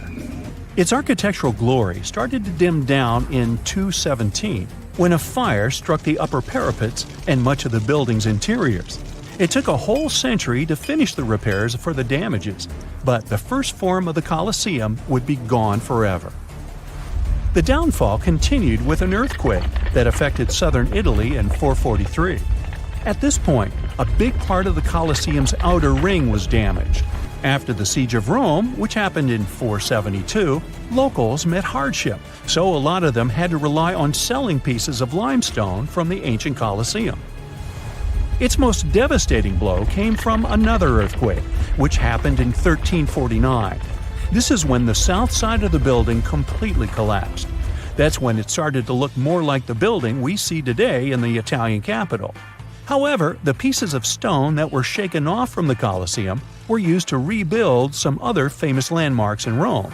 So, if you just think about it, the missing part of the Colosseum isn't missing at all. It's just been repurposed, scattered around the city. Official efforts to preserve the Colosseum started around the 17th century and have been developing ever since, culminating with the massive Roman building being named one of the 7 wonders of the world in the 21st century. Now, the Colosseum may be the most famous, but it's certainly not the only ancient amphitheater worth mentioning. Continuing the list is the Amphitheater of El Jem, which dates to around 238. You'll find it in the small Tunisian town of El Jem. History connoisseurs may know El Jem as one of the best preserved Roman stone ruins in the world. It stands at about 100 feet tall and has the capacity to host around 35,000 people. No list of important ancient sites is complete without mentioning the glorious city of Pompeii in Italy. A massive eruption of the Vesuvius volcano covered the entire city in a considerable layer of volcanic ash. Luckily for us, though, what was left underneath that layer was very well preserved, and it's been studied ever since its discovery in the 1800s. Pompeii was originally inhabited by the Oscan tribe long ago, but it was then transformed into a colony during the ages of the Roman Empire. It has some of the best preserved villas, baths, shops, and even residential buildings. Tourists can also walk across paved streets and see artworks like sculptures, mosaics, and wall paintings. Now, when visiting Peru, most people head over to Machu Picchu. But let me tell you a little secret. Machu Picchu is not that ancient, as it's estimated to have been built in the 15th century CE. If you're looking for something a bit older, the ruins of Caro, also situated in Peru, might be a better choice, as it's one of Southern America's oldest urban areas. No sign of brutality was ever found here in this area, so archaeologists suggested that this place was home to a peaceful society. It's believed they used commerce to make ends meet, and they also enjoyed music. That's because one of the most significant discoveries made here at this site was the impressive collection of musical instruments, which featured 37 cornetos made of animal bones, like deer and llama. Another 33 flutes were found here, which were estimated to date as far back as 2170 BCE. The ruins of the ancient city of Pella in Jordan date back to over 6,000 years ago. They are also a notable example of advanced societies that have been long gone, as it features ancient theaters, Roman baths, and a fountain house. What makes this location even more important is the fact that archaeologists believed it has been populated ever since the Stone Age. The ancient theater of Fourvière is a secluded gem hidden in the French city of Lyon. Archaeological data estimates it was built over 2,000 years ago, and it offers a gorgeous view of the city. Able to seat about 10,000 people, this ancient theater is home to the famous Nuit des Fourvières, a music festival. Now, back in Greek and Roman times, it was called Heliopolis, or the City of Sun. These days, Baalbek features a temple complex that's home to 2 of the biggest Roman temple ruins, the temples of Bacchus and that of Jupiter. Should you want to visit it, you'll need to head over to eastern Lebanon, where these temples are wonderfully preserved to this day. We do know they date back to about the 2nd or 3rd century. The Ellora Caves in India are said to date back as far as 600 CE, and they stretch across more than a mile. Located in the state of Maharashtra, here's where you can visit a rare array of 34 temples, which were intricately carved out of the mountainside. They're filled with delicate works of art like paintings and sculptures. The so-called cradle of humankind is home to the oldest record of humankind's history. It's found near Johannesburg in South Africa and features some of the oldest hominin fossils ever discovered. Here you can find roughly 40% of the world's human ancestor fossils. One interesting fossil is that of an Australopithecus africanus called Mrs. Please, who's estimated to have lived around 2.5 million years ago. Fun fact, they even let you have a wedding here. Another temple complex that goes back to the 10th century is Kol Kir, and this one is in the jungles of Cambodia. The journey to reach this ancient site is not easy, and most tourists prefer to use tuk-tuks, a three-wheeled taxi to get there. The most important monument here at Kol Kir is named Prasat Tham. Only a limited number of tourists are allowed to climb the staircase to the top to reduce their exposure to damaging elements. But the views are worth it if you don't have a fear of heights. You'll see about 40 inscriptions that go as far back as 932. A lot of monuments from the complex aren't open to visitors, since they are still hidden in the forest and the area is not safe. It's hard to imagine that this site used to be the location for the biggest trading center in the world back in the 3rd century. However, since the ruins of Volubilis are some of the best preserved in the world, they can still paint us a pretty accurate picture. With its majestic House of Commons and the triumphal Arch of Caracalla, Volubilis was the farthest city of the Roman Empire and a key location for the Kingdom of Mauritania. It would have been in an even better location if it weren't for an earthquake that happened in the 18th century. If you ever want to check it out, be sure to head to Morocco's Fez Meknes region. What if I told you you just won a round-the-world trip to visit the planet's most famous landmarks? Nice, right? But there's a catch. You might be visiting them for the last time in your life. That's because these landmarks are threatened to disappear during your lifetime. Yikes! Ah, Paris, the city of love. For our modern eyes, it's hard to imagine the city without its most famous landmark, the Eiffel Tower. But it wasn't always there, of course. Gustave Eiffel, the tower's architect, was commissioned to expose it during the 1889 World Fair. But the so-called Iron Lady was only meant to stand for 20 years. After that, it was going to be demolished, except that, this plan was never implemented. The tower wasn't taken down because of an antenna built on top of the tower, and it conducts wireless signals. But there's a problem. The Iron Lady is made of iron. And with time and bad weather, which Paris happens to get a lot of, iron deteriorates. It rusts, and this rusting makes the iron weak, up until the point where it can crack. And if a tower that is made purely of iron starts to crack, you know what this means. No more selfies eating croissants in front of the famous Tour Eiffel. Apparently, French authorities are aware that this is happening, but instead of repairing the whole tower, they're kind of just painting over the rust. Your next stop is in beautiful Rome. You are here to visit, you guessed it, the Colosseum, one of the world's most visited monuments. The gladiators used to put on shows there. Well, you might as well say arrivederci to it while you can. Like a lot of ancient monuments, the Colosseum is in danger of disappearing. It survived for almost 2,000 years since it was commissioned by Emperor Vespasian. But due to yearly exposure to harsh weather, the monument is getting weaker. The problem here is mainly snow. When snow falls upon the Colosseum, the freezing water infiltrates the cracks of the rocks and makes them bloat. You know, like when you put a soda can into the freezer and the bottom pops out? I know, snow is a kind of infrequent visitor in Rome, but even rare below-zero temperatures can damage the Colosseum seriously. And since we can't control the weather, who knows how long we'll get to see this beauty around? After hopping on a red-eye to India, you arrive at the unique Taj Mahal. It's even more mesmerizing in person than it is in pictures. The Taj is one of the 7 wonders of the modern world. But why is it at risk of disappearing, you might ask?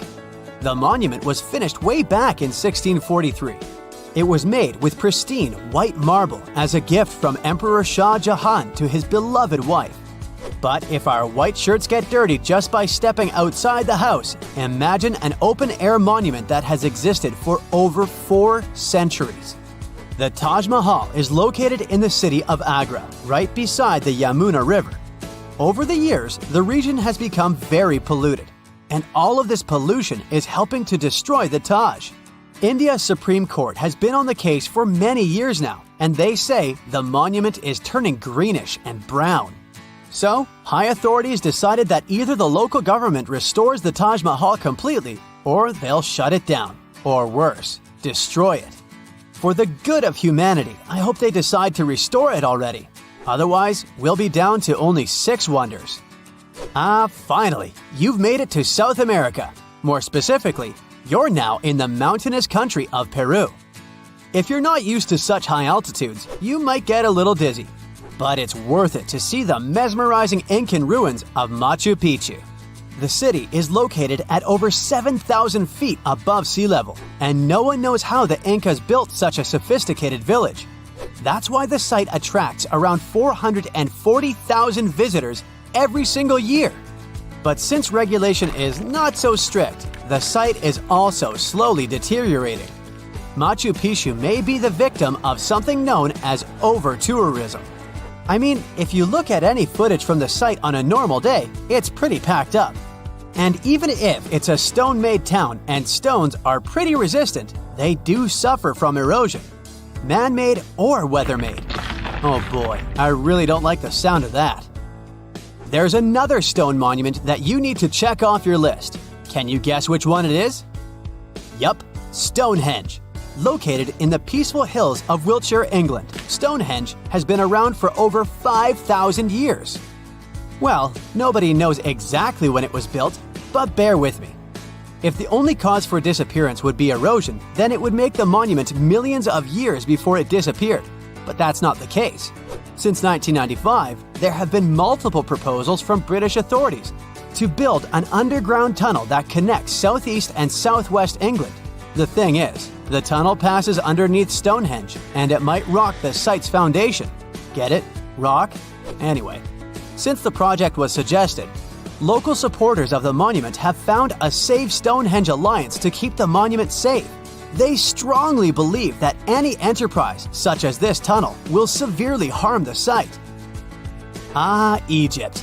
This time, to arrive at your destination, you travel in style. And by that, I mean camels. Just for the photo op, of course. But why are you here? You came to check out the Great Sphinx. You know, the one with the broken nose? The Sphinx was also built way back in the day. Try over 4,000 years ago. And back then, they used what they had at their disposal, limestone.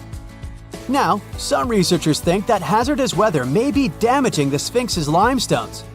You see, they're very porous types of rock, so water easily infiltrates inside of them, making erosion stronger and faster.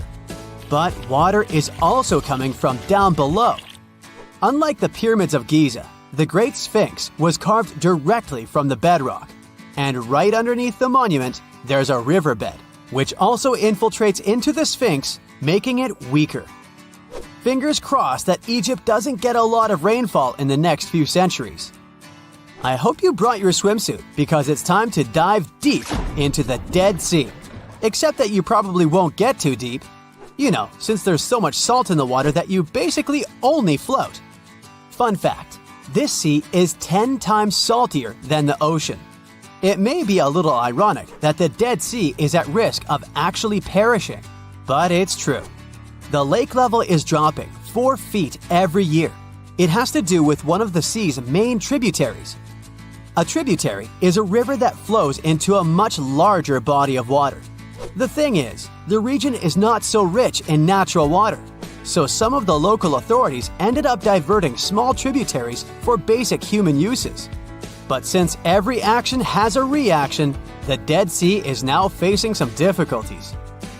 Back in the USA, it's time to visit the city that never sleeps. And if you've understood this trip by now, you already know the landmark we're visiting. It's Lady Liberty. It may come as a surprise to some, but the famous Statue of Liberty was originally copper. it's turned green due to oxidation. I mean, maybe I would also turn green if I was constantly exposed to New York's harsh weather.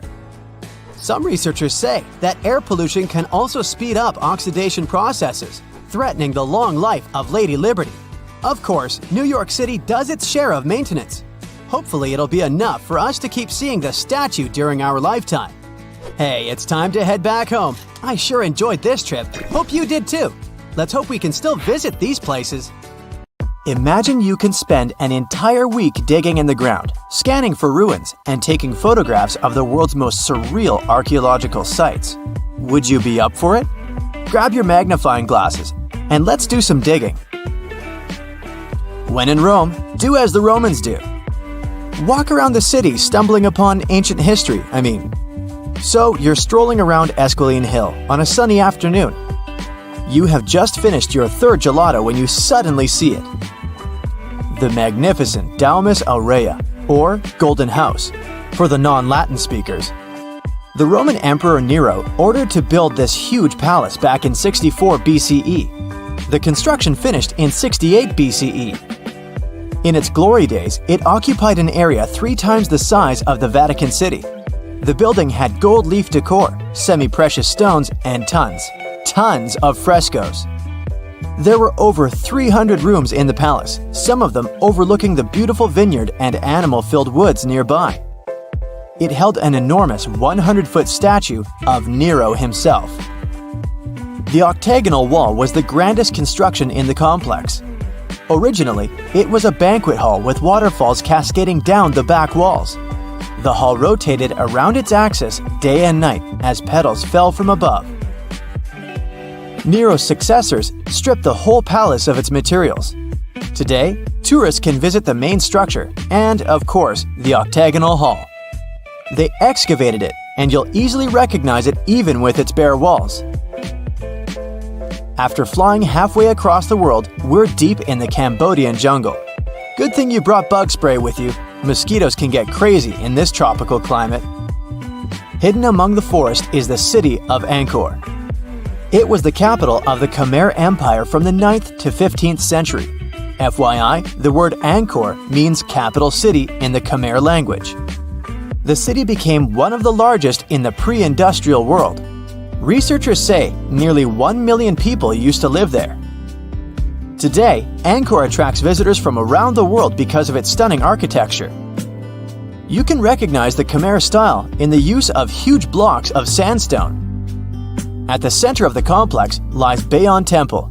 It's decorated with 216 smiling faces, which scientists say are meant to resemble the founder of the Angkor Empire.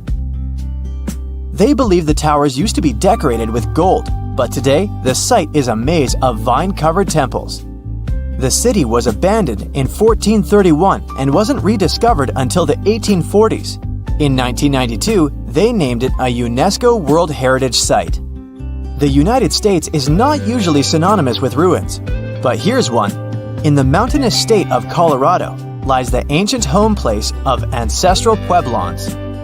Throughout the Mesa Verde National Park, there are over 600 cliff dwellings built by the Pueblans around the 1190s. The Cliff Palace alone had over 150 rooms.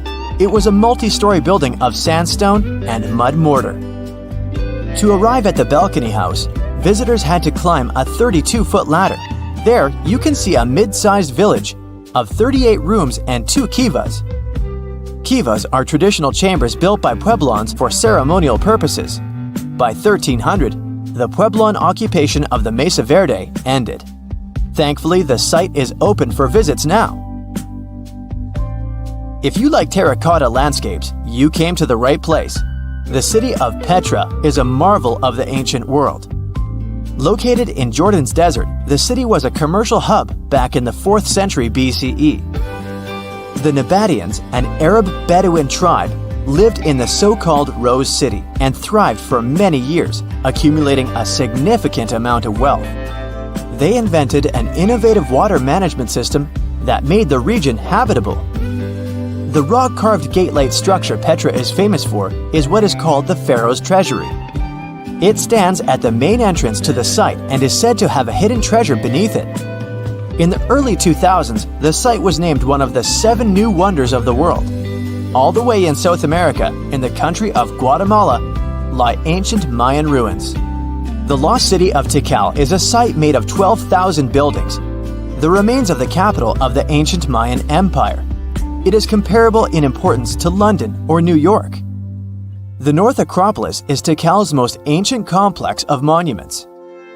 Built solely by human hands in 750 BCE, it served as the resting place of kings and chiefs. Back in the day, the step pyramid temples were painted a beautiful red. Mayans loved that color. Today, of course, you'll only see the limestone. Archaeologists have no clue as to the cause of Tikal's decline. Was it drought, disease, or something else altogether? Located on the left bank of the river Tigris is a strange old ruin, a battered archway. It belonged to a city named Ctesiphon, the jewel of the Persian Empire for over 800 years. The city hosted an extravagant palace, decorated with a glass mosaic, jewel-adorned carpets, and a lot of marble. What is it with royalty and marble anyway? The arch was part of an imperial palace complex. Until modern times, it was the largest man-made freestanding vault. Notice how there are no pillars sustaining it. The enormous wealth of the city made it a constant target for other empires, until it eventually fell. In the mood for some more Mayan ruins? Chichen Itza is an archaeological site with the best preserved pyramids on Earth. Located in Mexico's Yucatan state, this Mayan city is well over 1,500 years old. At its peak, it was home to 35,000 people. The site has a total of 26 ruins to be uncovered. The highlight here is El Castillo, a tremendous step-like temple standing 80 feet above the ground. Its most peculiar feature is that it has 91 steps up each of its 4 sides, including the upper platform. It makes for 365 steps, the number of days in the solar year. The oldest lost city in this list dates back to the Neolithic period. It was when us, human beings, started farming for the first time, instead of living a fully nomadic lifestyle based on hunting and gathering. Located on Orkney Island off the coast of Scotland is a prehistoric site known as Skara Brae. Thanks to good restoration, the site is very well preserved. You can see prehistoric dwellings with hearths, stone-built furniture, and even primitive toilets. Researchers found runic symbols on the site, which means they could have attempted some form of writing. Ah, Greece. Fancy some feta cheese, anyone? We've arrived at the focal point of archaeological sites, but today we're exploring one in particular, the Colossus of Rhodes. Also known as the Bronze Giant, it used to be one of the 7 wonders of the ancient world, standing in the harbor of the Greek city of Rhodes back in the 3rd century BCE. The Colossus was said to be 105 feet tall. It's believed that the statue was built with the help of 900 camels. Sadly, it only stood for 54 years. A ravaging earthquake tore it to pieces, so visitors would come and see only a giant foot. Now, there is a whole load of nothing where the statue once stood. I think it's safe to say there are a lot of random ruins on walls spread across the globe. And our final visit for the day consists of exactly those. All the way in northern England lies the ruin of Hadrian's Wall. The Roman emperor commissioned the wall in order to separate his empire from Britain's. The original wall was a lot grander than what is left of it today. But still, the ruins are pretty impressive. They consist of a 73-mile structure stretching from one coast to the other. Back in the day, Hadrian's Wall hosted 17 large forts and numerous observation towers to ensure the maximum safety of his empire. The wall fell into oblivion when the Romans left Britain at the start of the 5th century. People began looting it to build churches, farms, and even houses. Today, if you decide to visit the ruins, you'll only see waist-high fragments of stone. But still, pretty neat, huh? Let's play a little guessing game. I'm going to name the sites you have on your bucket list. Machu Picchu, the Colosseum, Petra, Taj Mahal. Did I get at least one of them right? I have to confess, I was just taking them off the list of the new 7 wonders of the world. It was officially finished in 2007 after a worldwide vote. What happened to the old list? Well, it was put together in the 2nd century BCE. And there is just one site currently still standing, the Pyramids of Giza. Pack your bags. We're going to Peru, the home of the mighty Machu Picchu. When it was first discovered in 1911, its explorer thought he had managed to find the lost city of the Inca. Several decades later, it turned out it wasn't the same city. Plus, there were still 3 farmer families living there, so it couldn't be really called lost and forgotten. No wonder they like it so much there. The stones making up the buildings are cut so precisely and sit together so tightly that you can't even insert a credit card between them. It has saved the city from some serious earthquakes, which are common here. The buildings just dance through all the shaking and then go back into place. And because of the way it's arranged, you can see the sun rise or set exactly behind the important peaks on important days for the Inca. More than half, 60% of all the construction in Machu Picchu was done underground, so you can't even see it. The best part is that there are still things to be discovered if you want to get your name inked in history. Our next stop is on the Yucatan Peninsula in Mexico. The mighty Chichen Itza sits here for well over 1,500 years. The structure has exactly 365 steps. You can count when you go next time if you don't trust me. The Maya, who built the whole thing, were really into astronomy. So it's not surprising they made as many steps as there are days in a year. Also, if you happen to be here during the spring or fall equinox, you'll notice the shadows the setting sun casts make it look like there's a snake going down the stairs. The feathered serpent was one of the main deities in ancient Mexico. Chichen Itza used to be a busy urban center. It had its ups and downs. And by the time the Spanish arrived, the 16th century, it had been mostly abandoned. The first photos we have from the spot are from the end of the 19th century. Looks like the terraced pyramid had a lot more vegetation on it back in 1892. The only source of fresh water in this dry climate is the cenotes, or water-filled sinkholes. There are 4 visible cenotes, and the temple pyramid most likely stands on top of one more. Archaeologists are looking for tunnels to enter it. To see our next wonder, you must be prepared to share it with around 15,000 others. That's how many people visit the statue of Christ the Redeemer every day. The statue sits above the Corcovado mountain and weighs roughly 635 tons. Must have been tricky to lift it all the way up there. Actually, it came in parts.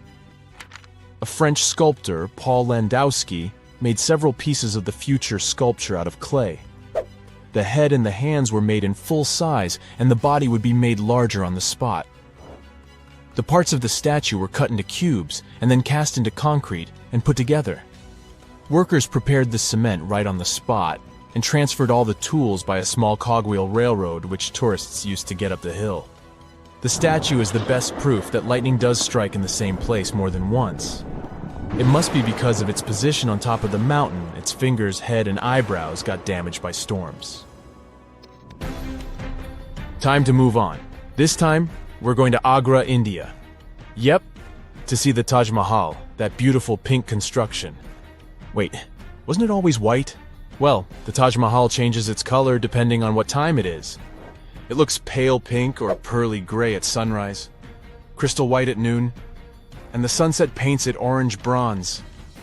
In the evening, it may even seem translucent blue. And that's not the only optical illusion here. When you move towards the main gate, the building seems gigantic, but the closer you get to it, the smaller it looks. The minarets, or towers on both sides, might seem to be standing perfectly straight, but in reality, they're leaning outward. It's done for aesthetic balance, and also to prevent the towers from falling on the main building in case of an earthquake. For construction finished in the 17th century, the Taj Mahal looks good as new. That's because it regularly gets a spa day. They apply a proper facial mud pack to it, which is a traditional recipe to keep the radiance. I'm feeling peckish from all the traveling. How about we go to Italy and have some pasta? Just kidding. The real reason would be to see the Colosseum, of course. Its original name was the Flavian Amphitheater because it was built by the Flavian dynasty. The new name is most likely after the colossal bronze statue of Emperor Nero that was once next to the building. The model for the statue was the Colossus of Rhodes. In its nearly 2,000 years, the Colosseum has lived through at least 3 major fires and 4 earthquakes. It was damaged, repaired, and rebuilt many times.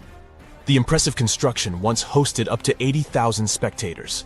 What they watched wasn't necessarily as cruel as Hollywood made us believe. Most gladiator matches went under strict rules.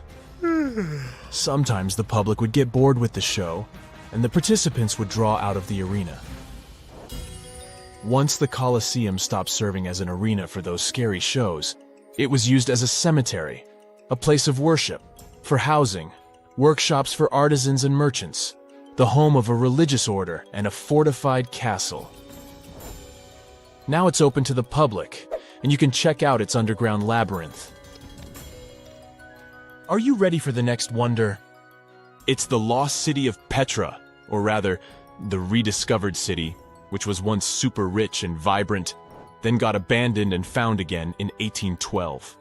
The whole city is made of sandstone, and even though it's in the desert, it has seen some pretty heavy rains. Still, it has lasted 2,000 years thanks to some very skilled workers. Modern laser scanning showed that they put giant steps into the mountain to check the quality of the rock and carve out the buildings without risking their lives. And how did people survive here in the desert without any water? The Nabateans who lived here developed a whole complicated system of conduits, dams, and cisterns to make sure they have enough vital fluid for the whole year. In case you're in your Indiana Jones mode, there's still a lot to discover here in Petra.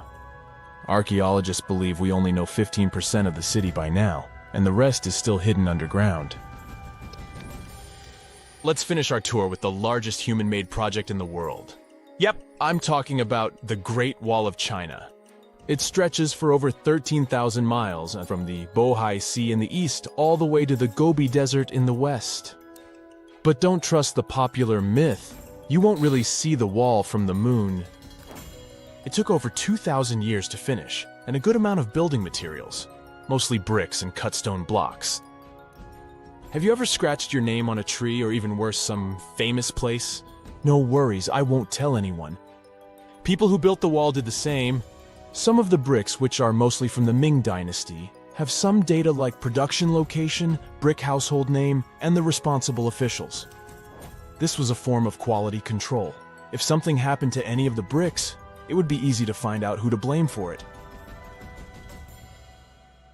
I bet you've never heard of the legendary oasis of Zerzura. This ancient city is said to be hidden somewhere deep in the Sahara Desert, and its discovery could mean unimaginable riches and untold secrets. According to an anonymous 15th century Arabic guide, the key to unlocking the city lies in the beak of a bird carved on the city gate. Zerzura might not be as popular as Machu Picchu or the pyramids, but that just makes it more mysterious. Legend has it that Zerzura is built around this big oasis somewhere in the desert west of the Nile. Apparently, it's made out of white stone and has all these luxurious houses and gold decorations. The story goes that a scribe wrote down the account of a traveler who stumbled upon Zerzura while looking for his lost camel. At one point in his journey, the man got caught up in a sandstorm, where he got separated from the rest of his group. The traveler kept wandering in the desert for days, and then, out of nowhere, 2 men showed up and guided him to the city of Zerzura. The traveler described this city as an oasis filled with little birds and made out of pure white stonework. The city is also said to be guarded by giants. In 1835, an English Egyptologist named John Gardner Wilkinson mentioned the city in one of his books. He spoke to a man from Egypt who found the city by accident after days of wandering through the desert. He mentioned some ruins, unusual stonework, and a large oasis surrounded by palm trees. The man even gave some instructions on how the city could be found, indicating that it might be in the western desert of Egypt. But here's the kicker. Even though a group of explorers went out to find Zerzura, they didn't succeed. At the same time, they did stumble upon a bunch of previously unknown oases. In the early 1900s, numerous expeditions were sent to find the city, including one with a fleet of Ford Model A trucks. But, alas, none were successful. Others say Zerzura did exist at one point, but not anymore. It's possible it was swallowed by the desert. It's believed that back in the day, the Sahara Desert was actually green. Scientists even found traces of ancient rivers that flowed through the area 100,000 years ago, creating green corridors across the desert. But Zerzura might have never been real to begin with. Maybe it only existed in the minds of people, a figment of their imagination as they were struggling in the African desert. For thousands of years, people have been obsessed with the hunt for another lost city, Atlantis. But if this place really existed, where on Earth, or under the sea, could it be? According to Plato, Atlantis was an actual place, and it was supposedly located somewhere in the Atlantic Ocean, near the Strait of Gibraltar. But how did this mythical city become synonymous with a perfect paradise-like society? Well, you can thank Ignatius Donnelly for that. The American writer published a book in 1882 where he outlined 13 hypotheses about the existence of Atlantis. Donnelly truly believed that this lost city was where ancient humans lived in peace and joy for centuries. Donnelly even thought that Atlantis was the original source of many ancient civilizations around the world. And if we just followed Plato's clues, we could totally find Atlantis. Sounds like a treasure hunt, right? What inspired Donnelly to go on this quest in the first place, you might ask?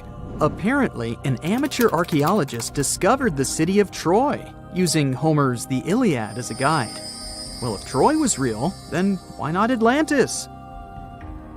Back in the day, some people believed that America was the legendary Atlantis. Columbus really stirred up some excitement when he brought back news about the New World to Europe. But the real hunt for Atlantis didn't really start until the 20th and 21st centuries. Some people tried to connect the dots between a volcanic eruption on the island of Santorini and the destruction of Minoan settlements. But in 2018, a team of investigators claimed they had nailed it, announcing they had discovered concrete proof that Atlantis had existed. What was their evidence, you ask? A series of mysterious circles in a national park in Spain. But the circles turned out to be nothing more than experimental ponds for studying zooplankton. Let's face it, there's no real evidence that Plato's lost city of Atlantis actually existed. But it doesn't make searching for it any less exciting, does it? The Fountain of Youth isn't a lost city per se, but it is another mythical location that many have claimed to have stumbled upon over the years. Long ago, people were obsessed with the idea of living forever, or at least extending their lives as much as possible. Each culture had its own wild story, like the Greeks talking about a magic fountain that let people live longer, or Alexander the Great finding a river of paradise that could heal the wounded. Japanese legends spoke of hot springs that could make you young again, while the Caribbean locals talked about the restorative powers of the water in one of their own mystical lands. Explorers searched far and wide for these magical waters, but nothing. Probably the most famous of all was the story of the Spanish explorer Juan Ponce de Leon, who thought he'd found it in Florida. Now, Ponce de Leon was quite a character. He sailed with Columbus and became an important figure in the area now known as the Dominican Republic. He found gold in Puerto Rico and even became the island's administrator. But when the ruler of Spain decided to replace him in his duties, he got upset and decided to explore Florida, looking for gold and the elusive Fountain of Youth. He explored the Bahamas, but sadly, he didn't find any gold or magic water. He did, however, make his way to Florida. he explored the coast and even discovered the Gulf Stream. Unfortunately, his last expedition didn't go well, and he was wounded. But the legend of him searching for the Fountain of Youth lived on. Even though historians don't think he was really looking for the Fountain of Youth, thousands of people visit the Fountain of Youth Archaeological Park every year to try the sulfur-smelling water. It's the oldest attraction in Florida, which has been around since the 17th century. Some say the water has unusual properties, but I'll leave that up to you to decide after you visit this place. Norse mythology has its own mysterious land called Thule. It's said to be somewhere between Scandinavia and Iceland, where the sun barely shines and the cold bites hard. The folks there survive on a diet of millet, herbs, fruits, and roots, washed down with a grain and honey brew. As for its exact location, scholars can't seem to agree on it to this day. The legendary ancient Greek explorer Pytheas was said to be the first to stumble upon Thule during his quest for tin mines. He sailed his way up north, passing by Scotland, and after 6 long days of sailing, he reached Thule. The people there, according to Pytheas, were quite primitive, but that's no surprise since they were just simple farmers living off the land. They showed Pytheas where the sun set on the shortest day of the year. They also told him that in winter, the sun never rose at all, and in summer, there was no night. For many years, historians have been debating the true identity of this mythical land of Thule. Some say it's Iceland, while others claim it's Norway. A little bit of progress has been made recently with the help of a team of researchers. If their findings are correct, Thule might be the elusive island of Smola. That's farther south than any of the Norwegian islands that were on the list of contenders. It may be too soon to celebrate, but it does look like Thule has finally been found. You've just reached your perfect spot on a deserted beach. It's so quiet here that you start to doze off. But as you open your eyes, you are shocked. Wait a minute, is that an actual house that's just been washed up on the shore? It may sound like the beginning of a sci-fi novel, but not if you live near this beach in El Salvador. There's a mysteriously abandoned house there that looks as if it's just been washed ashore. How did this villa end up there? How long has it been here without anyone noticing it? This mysterious construction is 46 miles south of El Salvador's capital, San Salvador.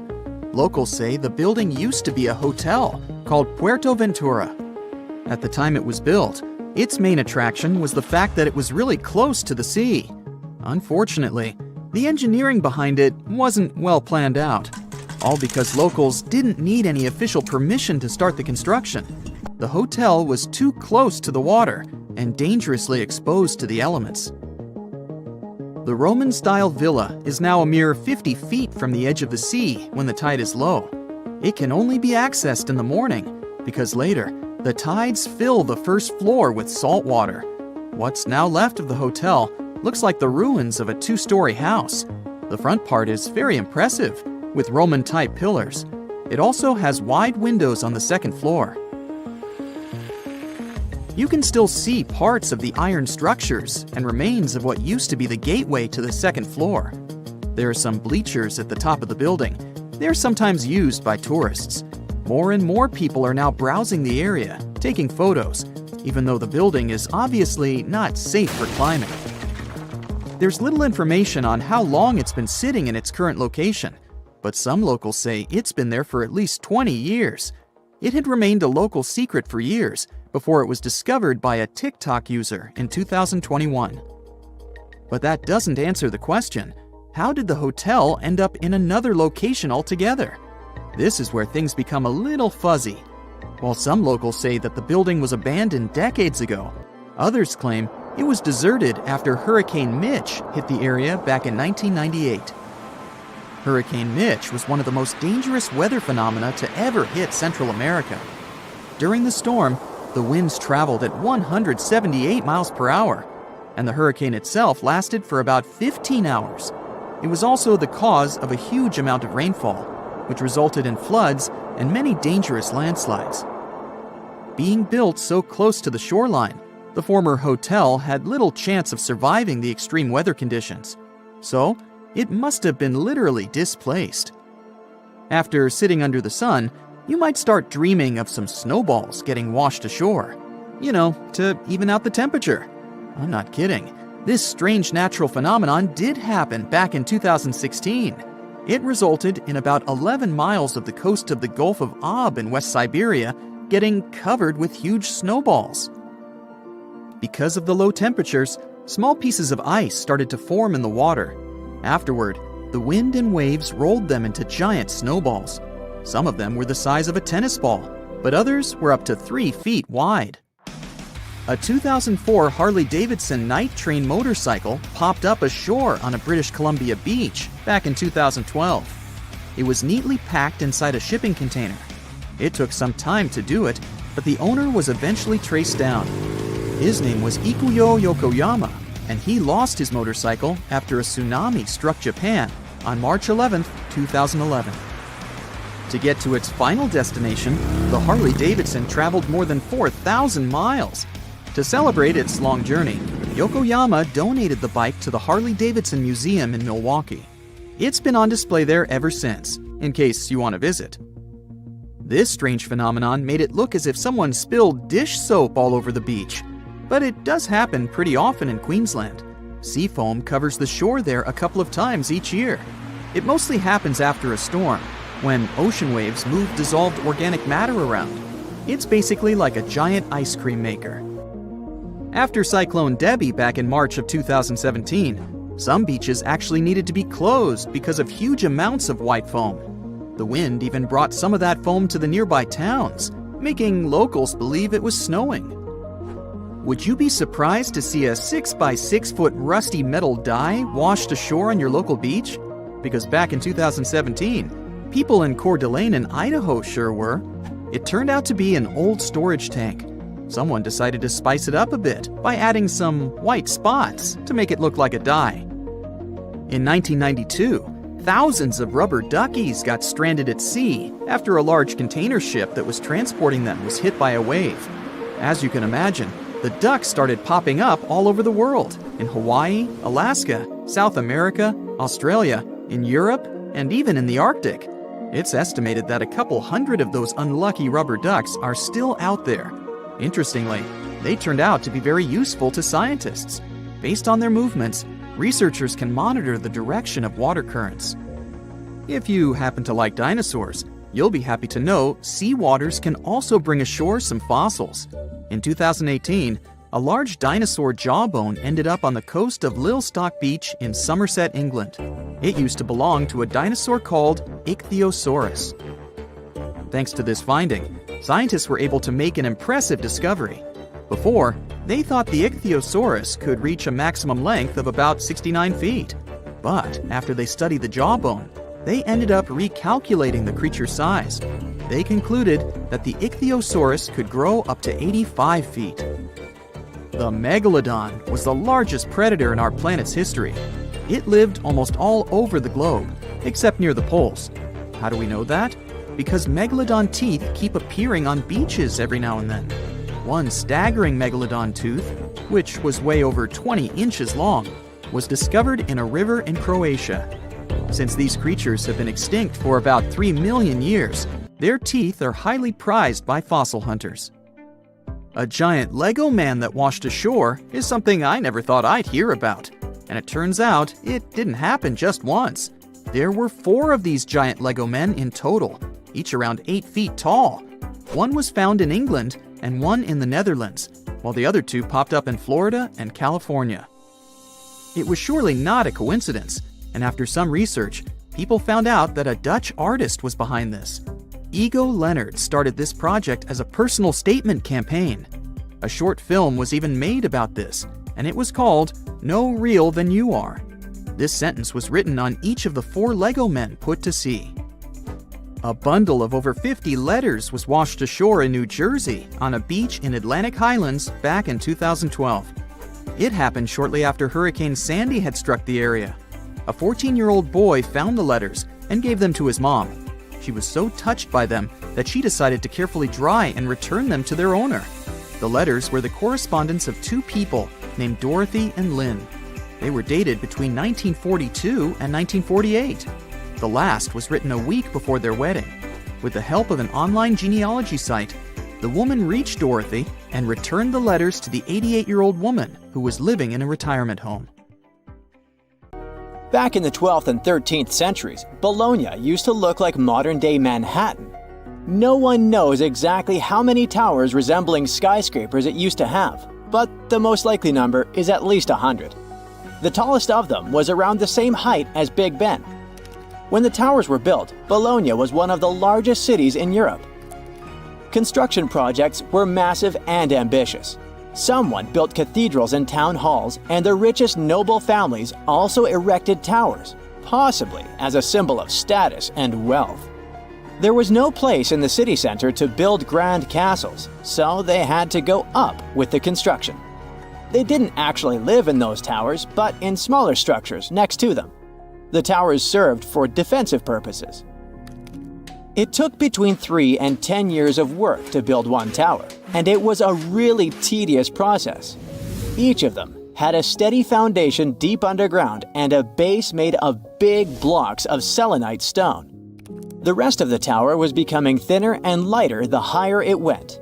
In the 13th century, they demolished many of the towers, and others just collapsed by themselves. Some of them were later reused as city towers, shops, or residential buildings. Now you can see only 22 towers still standing in the center of Bologna. 2 of them have become the unofficial symbol of the city, mentioned in every guidebook. Another historical surprise coming from Italy is that gladiators weren't only male. Gladiatrix were rare, but they did exist. There's evidence that several women took part in Rome's public games. In ancient texts, these women were often called ludia, or mulieres, but not ladies. Some scholars think it means that it was mostly lower-class women in the arena. The term gladiatrix wasn't used in ancient times. It was first coined in the 1800s. Women who chose to become gladiators seemed to do so for independence, fame, financial rewards, and probably debt remission. They were most likely honored like male gladiators. All this was a bit tricky to accept in Roman society at that time, and women's roles in it. At the beginning of the current era, the Roman Senate passed a law prohibiting free-born women under 20 from taking part in arena games. Emperor Septimus Severus banned all women from the arena in the year 200 of the current era. He was probably afraid that women might want to compete in the Olympic Games. It would seriously mess up the existing social order. Pineapples were once the equivalent of designer bags and watches today, a symbol of wealth and status in Britain. You can still see them at the top of the western towers of St. Paul's Cathedral, one of the most famous landmarks of London. Explorers who came back from the Americas described pineapples with so much enthusiasm that everyone was dreaming about trying the king of fruits, as it was called. Pineapples need very high temperatures and years to mature. And despite the cold and rainy climate of England and Scotland, you could see pineapples growing in any wealthy country house garden by the end of the 18th century. They even installed special greenhouses called pineries with heating systems. A single pineapple was worth up to 80 pounds, which is about $15,000 today. Of course, people would hardly eat this expensive beauty, but send it as a gift or display on a dining table until it would rot. Folks who couldn't afford to buy a pineapple would sometimes rent one to show off wealth at a party. The king of fruits became a part of various designs and tableware for the rich. Stone pineapples on gateposts and the pineapple atop the Wimbledon trophy are living memories of that time. Around 1820, there were so many pineapples imported from abroad that they started losing their luxury status.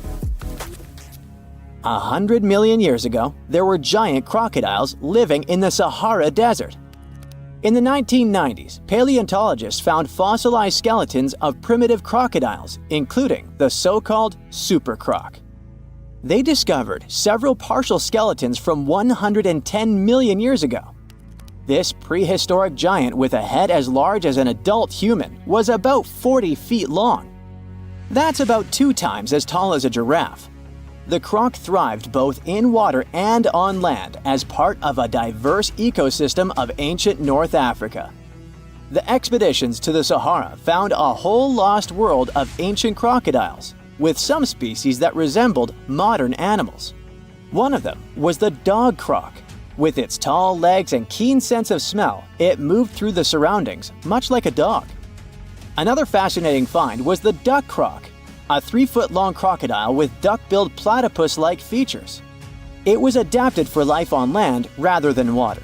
And then there was also the rat croc, a small 2-foot-long crocodile. This species had front teeth, perfect for digging up insects. These prehistoric creatures were more agile, active, and probably more intelligent than today's crocs, who are passive hunters. If noise-canceling headphones had been invented in the 19th century, they would have come in really handy. On the 27th of August 1883, the island of Krakatoa in Indonesia experienced a catastrophic eruption. It produced what is believed to be the loudest sound ever recorded. As Krakatoa collapsed, it triggered tsunamis with waves reaching 151 feet that traveled as far as South Africa. Krakatoa was an uninhabited volcanic island that hadn't erupted for 2 centuries before this terrible day. The eruption took the lives of over 30,000 people and caused extreme fluctuations in air pressure, perceived as sound. A barometer at a gasworks 100 miles from Krakatoa recorded 172 decibels. An average human can withstand up to 130 decibels of sound without getting in serious trouble. This intense pressure ruptured the eardrums of sailors on the British ship Norham Castle, which was 40 miles away from Krakatoa. The sound wave from it circled the globe, and people could still hear it even 3,000 miles away where it resembled cannon fire. The late 1800s were a golden era for grand mustaches. But there was one problem. You couldn't enjoy a cup of tea with this kind of facial hairstyle. The heat from the tea would melt mustache wax and make the ends droop. Fine gentlemen had to struggle because of it until the invention of the mustache cup. Harvey Adams, a British potter, likely invented the mustache cup in the 1870s. He patented a butterfly-shaped ledge inside the cup with a hole to sip through. Thanks to it, the mustache didn't get wet. These cups quickly became a hit, first in the UK and then across Europe. In the United States, they were sold at stores like Sears and Marshall Field's, now part of Macy's. Mustache cups came in various shapes and sizes. Some, like farmers' cups, could hold up to a pint of tea. Others were smaller porcelain pieces shaped like conch shells or decorated with the owner's name. They often came with matching saucers.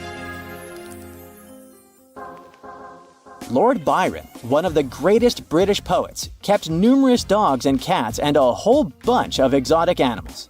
There was a monkey, a crocodile, a fox, peacocks, a bear, and several badgers. When Byron attended Trinity College, Cambridge, college rules prohibited keeping dogs on the grounds. He got really angry and decided to go around the rules.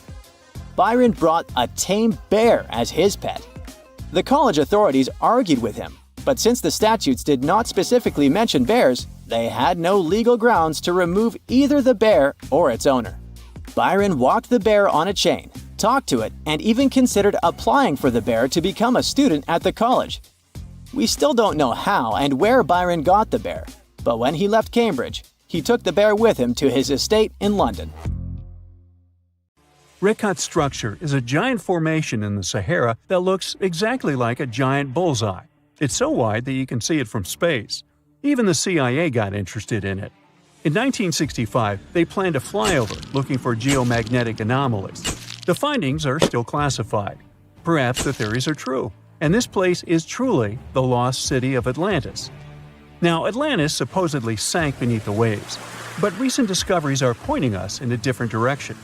This is an ancient story that goes far back in time, and Plato was the first to mention it. The place had loads of greenery and a curious structure. 3 concentric circles of land surrounding 2 circles of water.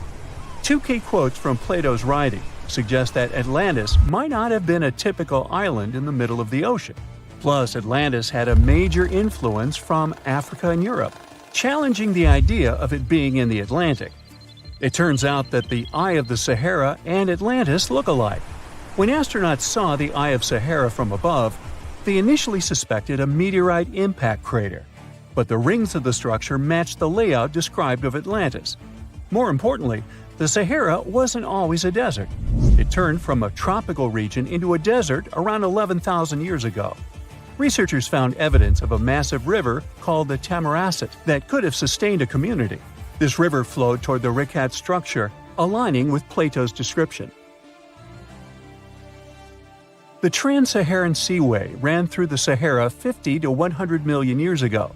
The sea allegedly destroyed Atlantis around 11,500 years ago, likely due to a rapid rise in sea level caused by the end of the Ice Age. NASA's worldview imagery shows patterns consistent with this theory. Those concentric rings might be a key to unlocking the secrets of our planet's evolution over millions of years. They're shaped by erosion on resilient rock layers, creating a spooky pattern of ridges and troughs. The central peak stands proud at 1,300 feet. The central part has undergone a significant erosion makeover, revealing a circular structure with a raised peak. Unlike impact craters, the Eye of the Sahara flaunts a striking balance and symmetry. Some say it results from rock uplift, sculpted by wind and water. Others think it's an ancient anticline, eroded to reveal its concentric glory. Then there's a salt diapir theory, suggesting that salt's buoyancy sculpted this beauty. Dating techniques have proved that it formed 541 to 252 million years ago, give or take a million or two. Ancient tools are scattered around the outer rings of the structure near riverbeds. Some older stone tools have also been spotted in the same areas. And still, even though some spear points from the Neolithic period have been found, there aren't many signs that people were living there back then. The area seems to have been used for short-term activities like hunting and making tools. There are other unearthly mysteries that haunt our world. One such enigma is in Norway. The ominous Hessdalen light phenomenon, also known as the Valley of Lights, leaves scientists confused. This valley is 10 miles wide. It's quite isolated, but a peculiar blue box sits high on the hillside, equipped with cameras scanning the valley. The unsettling saga began in the 1980s, when the night sky over Hessdalen erupted with burning fireballs, a recurring spectacle that sent shivers down the spines of those who witnessed it. This wasn't a fleeting occurrence, rather it became a regular thing. Terrified locals reported encounters with these unexplained luminous phenomena, some of which happened near their homes. Unease spread like wildfire. At its peak, there were about 20 sightings every week. The phenomenon made its way into newspapers, magazines, and media worldwide. Soon, people flocked to the valley, hoping to see the lights themselves. In 1984, experts joined the fray, armed with sophisticated instruments like magnetometers, radiometers, and other ometers. What they encountered was mind-bending, lights that defied explanation. Some moved at a leisurely pace, while others raced through the sky at an astonishing 19,000 miles per hour. People tried to explain these lights: airplanes, distant reflections, ball lightning, satellites, planets, meteors. But the speed and how these lights danced ruled out all those theories. We're slowly approaching another mysterious place. This is the greatest subglacial lake among Antarctica's 675 known lakes. It can easily hide unknown life forms. This lake is beneath the East Antarctic ice sheet. Dive about 2.5 miles under the ice, and there you'll see Lake Vostok, located at 1,600 feet below sea level. This lake is 155 miles long and 31 miles wide at its broadest point. With an average depth of 1,400 feet, it's also the world's sixth largest by volume. It's like an underwater city with lofty pillars and deep basins. The secret lake was discovered in 1993, yet it had been waiting to be found down there for over 2,000 years, collecting ancient secrets. In 2012, scientists drilled through the ice, creating the longest ice core ever. They pierced the ice all the way to the lake's surface. The year 2013 brought an unexpected twist when the tranquil waters erupted during the extraction of an ice core, mixing with drilling fluids. Then they got a pristine water sample in 2015. Some believe there might be previously unknown life forms down there, since it's a fossil water reserve that's been untouched for millions of years. That could be a lot like those speculated ice-covered oceans on moons like Europa and Enceladus. It all started with a theory in the 19th century, suggesting fresh water lurking under Antarctic ice sheets. Then, in 1955, seismic soundings hinted at a subglacial lake, and by the 90s, satellite data confirmed Lake Vostok's existence. Now, Lake Vostok isn't alone. In 2005, they found an island in the middle of the lake. Then, two smaller lakes joined the party. They suspect that a secret network of subglacial rivers might link these lakes. Now, very far away from Antarctica, in Venezuela, Catatumbo lightning presents a sinister light show at the junction of the Catatumbo River and Lake Maracaibo. This unsettling lightning phenomenon happens at about 140 to 160 nights a year, going on for 10 hours a day, and can flash up to 280 times in a single hour. The frequency of this lightning show changes with the seasons and from year to year. There was a break between January to March in 2010, causing a bit of worry that it might vanish forever. As the sun sets, winds from the east start picking up speed. This strong wind is called a nocturnal low-level jet, like what you see in the Great Plains of North America. These winds bring moisture, mostly from the Caribbean and the lake itself. This humid air hits high mountain ridges, causing thunderstorms to form over the mountains. Thanks to the ongoing wind situation, more thunderstorms appear as the night goes on. This pattern repeats itself, and is why this area has the highest annual lightning rate globally. The next place scientists cannot explain is in China.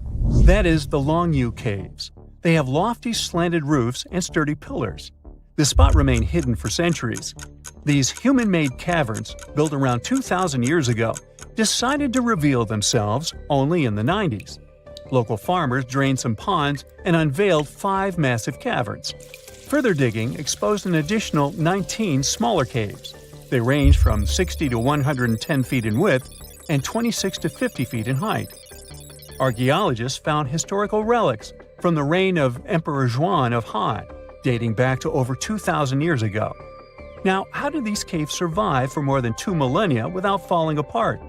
No ancient records explain the way they were crafted either. The walls show chisel marks, hinting at some layer-by-layer chiseling action, but the exact construction process is still a head-scratcher. This just in, the world's oldest pyramid was built during the last ice age. And I'm not even talking about Egypt. I'm saying our ancestors might have spewed a 27,000-year-old pyramid in West Java. Gunung Padang is not exactly shouting pyramid. It's more of a mound with huge scattered stones tossed all over it. But local people seem to revere it, and they have for centuries. It wasn't until recently that the Indonesian authorities decided to excavate a bit deeper to see what all the fuss was about. They ended up finding the remains of a human settlement. It was rather unexpected, since the mound is pretty high up. This excavation could only prove there were humans in the area as far back as 45 BCE, which sounds reasonable. It was up to an Indonesian geologist named Donny Hillman to prove that Gunung Padang is the world's first pyramid. He used all sorts of new technology to support his claim. Our guy used carbon dating, which digs deep into the earth and takes whole chunks of soil. He found layers and layers of constructions, like he was digging up Rome and finding ancient buildings buried in the ground. His research proved that there had been caverns and even rooms down there, which could only mean one thing: humans. As for the rocks located up in the mound, they were most likely strategically placed by the people who lived there back in the day. They needed a place to meditate, so they arranged things in a harmonious way. Their smooth surfaces wouldn't be the result of years of erosion, but the works of great sculptures, the Michelangelos of their day, let's say. If this is all for real, then human civilizations began way before we think they did. Our ancestors, the Paleolithic humans, didn't have what it took to be considered a civilization, especially not the tools and knowledge to build pyramids. They needed a lot of masonry skills, which weren't all that available during the last ice age. His peers don't share this view though. They could believe Hillman's theory if he had found evidence such as charcoal and bone fragments, but he didn't. Flint Dibble, another archaeologist, says that without concrete evidence of human activity, there's no proof of an actual pyramid. In this case, all the data proves is that the soil in the mound dates back to 27,000 years ago. He thinks the rocks on top of the mound just slipped down the hill, like rocks normally do. Only a complex society would have managed to build a stepped pyramid like they claim it was. But according to Bill Farley, an American archaeologist, there's just no reason to believe there were any settlements in Indonesia during the last ice age. Now, just so you know, the oldest known ancient society with this kind of knowledge is probably 11,000 years old and used to occupy the region of modern-day Turkey. Take a look, Turkey's Göbekli Tepe. It's also not a pyramid, but it's the oldest monolithic construction made by humans. Back in the Neolithic period, a lot of people settled there, and there are proofs for it. For example, the walls there are covered in ancient drawings of clothing and wild animals. Until recently, the title of the world's oldest pyramid went to a three-sided construction known as the Djoser Pyramid in Egypt. Djoser is located just a few miles south of the Giza complex in a town called Saqqara. It made its way to popular culture more than once. In the 18th century, it became a common feature in European paintings. Young men from the cultural elite did a grand tour around the world, and Saqqara was at the top of their list. It was also featured in the video game Assassin's Creed, with a digital representation way more accurate than many historical drawings of the thing. That was kind of a big deal in ancient Egypt, to build pyramids for kings to spend their afterlives. And if you thought the Khufu pyramid was the oldest one in the world, well, Djoser was built 70 years ahead of that time. The development of new technology has allowed archaeologists to make groundbreaking discoveries, and a new, or should I say ancient pyramid in South America might win the title in dispute. It turns out that pyramids were also pretty fashionable in the Americas in the old days. Among them are the iconic pyramids of Guatemala's Tikal Temple Complex, the same ones that appeared in Star Wars No. 4. But to find the oldest pyramid in the Americas, one would have to travel to Peru. Deep in the Peruvian desert, archaeologists stumbled upon a sprawling ancient metropolis known as Caral. At first, researchers believed that the settlement was pretty recent, since the site was way too complex for ancient technology to handle it. As we said, Caral is a desert town, like Las Vegas, but without all the hoopla. This means no easy access to water, and for cities like these to thrive, they need a considerable irrigation system, which leads us back to complex technologies. The Peruvians surprised us all with this new discovery. This site was huge, filled with an amphitheater, houses, and religious buildings. The whole thing probably sprawled through 370 acres. And when scientists went to test their initial hypothesis using radiocarbon dating, they found that the city probably sprung around 2027 BCE. On the site, archaeologists found 6 pyramids that could possibly predate the one in Saqqara. As far as they know, both civilizations coexisted in the same time period, in opposite parts of the world. But since researchers can't pinpoint the exact age of Caral's pyramids, it's pretty hard to guess which civilization completed their pyramid first. If only we had a crystal ball. Now, it just so happens that the shape of a pyramid is something that nature is able to produce all on its own, leaving us modern-day humans a bit confused. A classic example is the Japanese side of Yaonagani, which also goes by the name of Japan's Atlantis. The entire monument is about the size of 5 football fields and the height of a 5-story building. Explorers and scientists believe that Yaonagani dates back to 10,000 years ago. For Japan's top marine geologist, Professor Masaki Kimura, Yaonagani is the heritage of a lost civilization. Kimura has dived into exploring the ruins over 100 times over the past 10 years. To him, there are clear signs of human activity down there. Check out this triangular-shaped pool on the monument's surface. Kimura thinks it's actual proof of humans, because this triangle-shaped concave is a historical symbol of water fountains in the region. As it happens with a lot of these cases, not all scientists are convinced the same. For many, Yaonagani is probably the result of thousands of years of erosion. And the fact that the monument is composed of one massive rock leads them to believe it is not really human-made. Sure, these huge basalt columns may look like the ruins of a palace, but they're most likely the result of the intense volcanic activity in the region. And speaking of natural formations that really look like a human made it, a pyramid on Mars has been a hot topic lately. Humans have been keenly trying to prove that there is life on Mars for quite some time. But some are stretching it really far, saying that little green or gray people built a pyramid on the planet to try and build their own civilization. This picture was taken over a decade ago by the Mars Reconnaissance Orbiter, the MRO, but it started to resurface recently. It shows what looks like a three-sided pyramid. Some people claim that the smooth side of the pyramid could only be the effect of otherworldly work. Then science comes along and explains that Mars is home to one of the deepest canyon systems in the whole solar system. The so-called pyramid is located in what is known as the Kandor-Chasma region. This Martian region has a bunch of similar formations that are nothing more than the result of erosion. Nothing supernatural going on there, apparently. The year is 2160. The place, the Pacific Ocean off the coast of Japan. The ocean seems calm, at least the surface does. The ocean floor is cracking right now. Boom! The Earth opens up, magma shoots out. The crack in the ocean floor triggers an earthquake, and a massive amount of energy shoots into the ocean. And now for gravity to get involved. It pulls the water down and makes it move faster and faster. It's a tsunami. A wave as high as a skyscraper plows toward Tokyo at 500 miles per hour. That's millions of tons of water. It would be awesome to take a picture of it, but there's no time to admire the power of nature. The tsunami's about to hit Tokyo Bay. The tsunami smashes ashore and starts attacking the largest structure on the planet, the Tokyo Pyramid Metropolis. It's 6,600 feet tall. That's 5 times the height of the Empire State Building.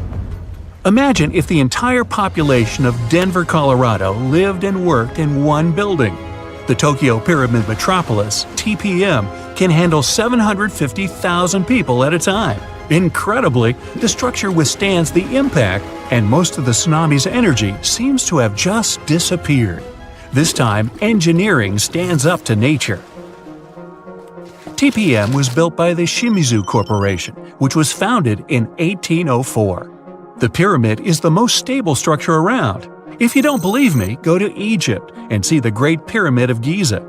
It's lasted 4,500 years and it's still going strong. The TPM is built on water and consists of 204 individual pyramids.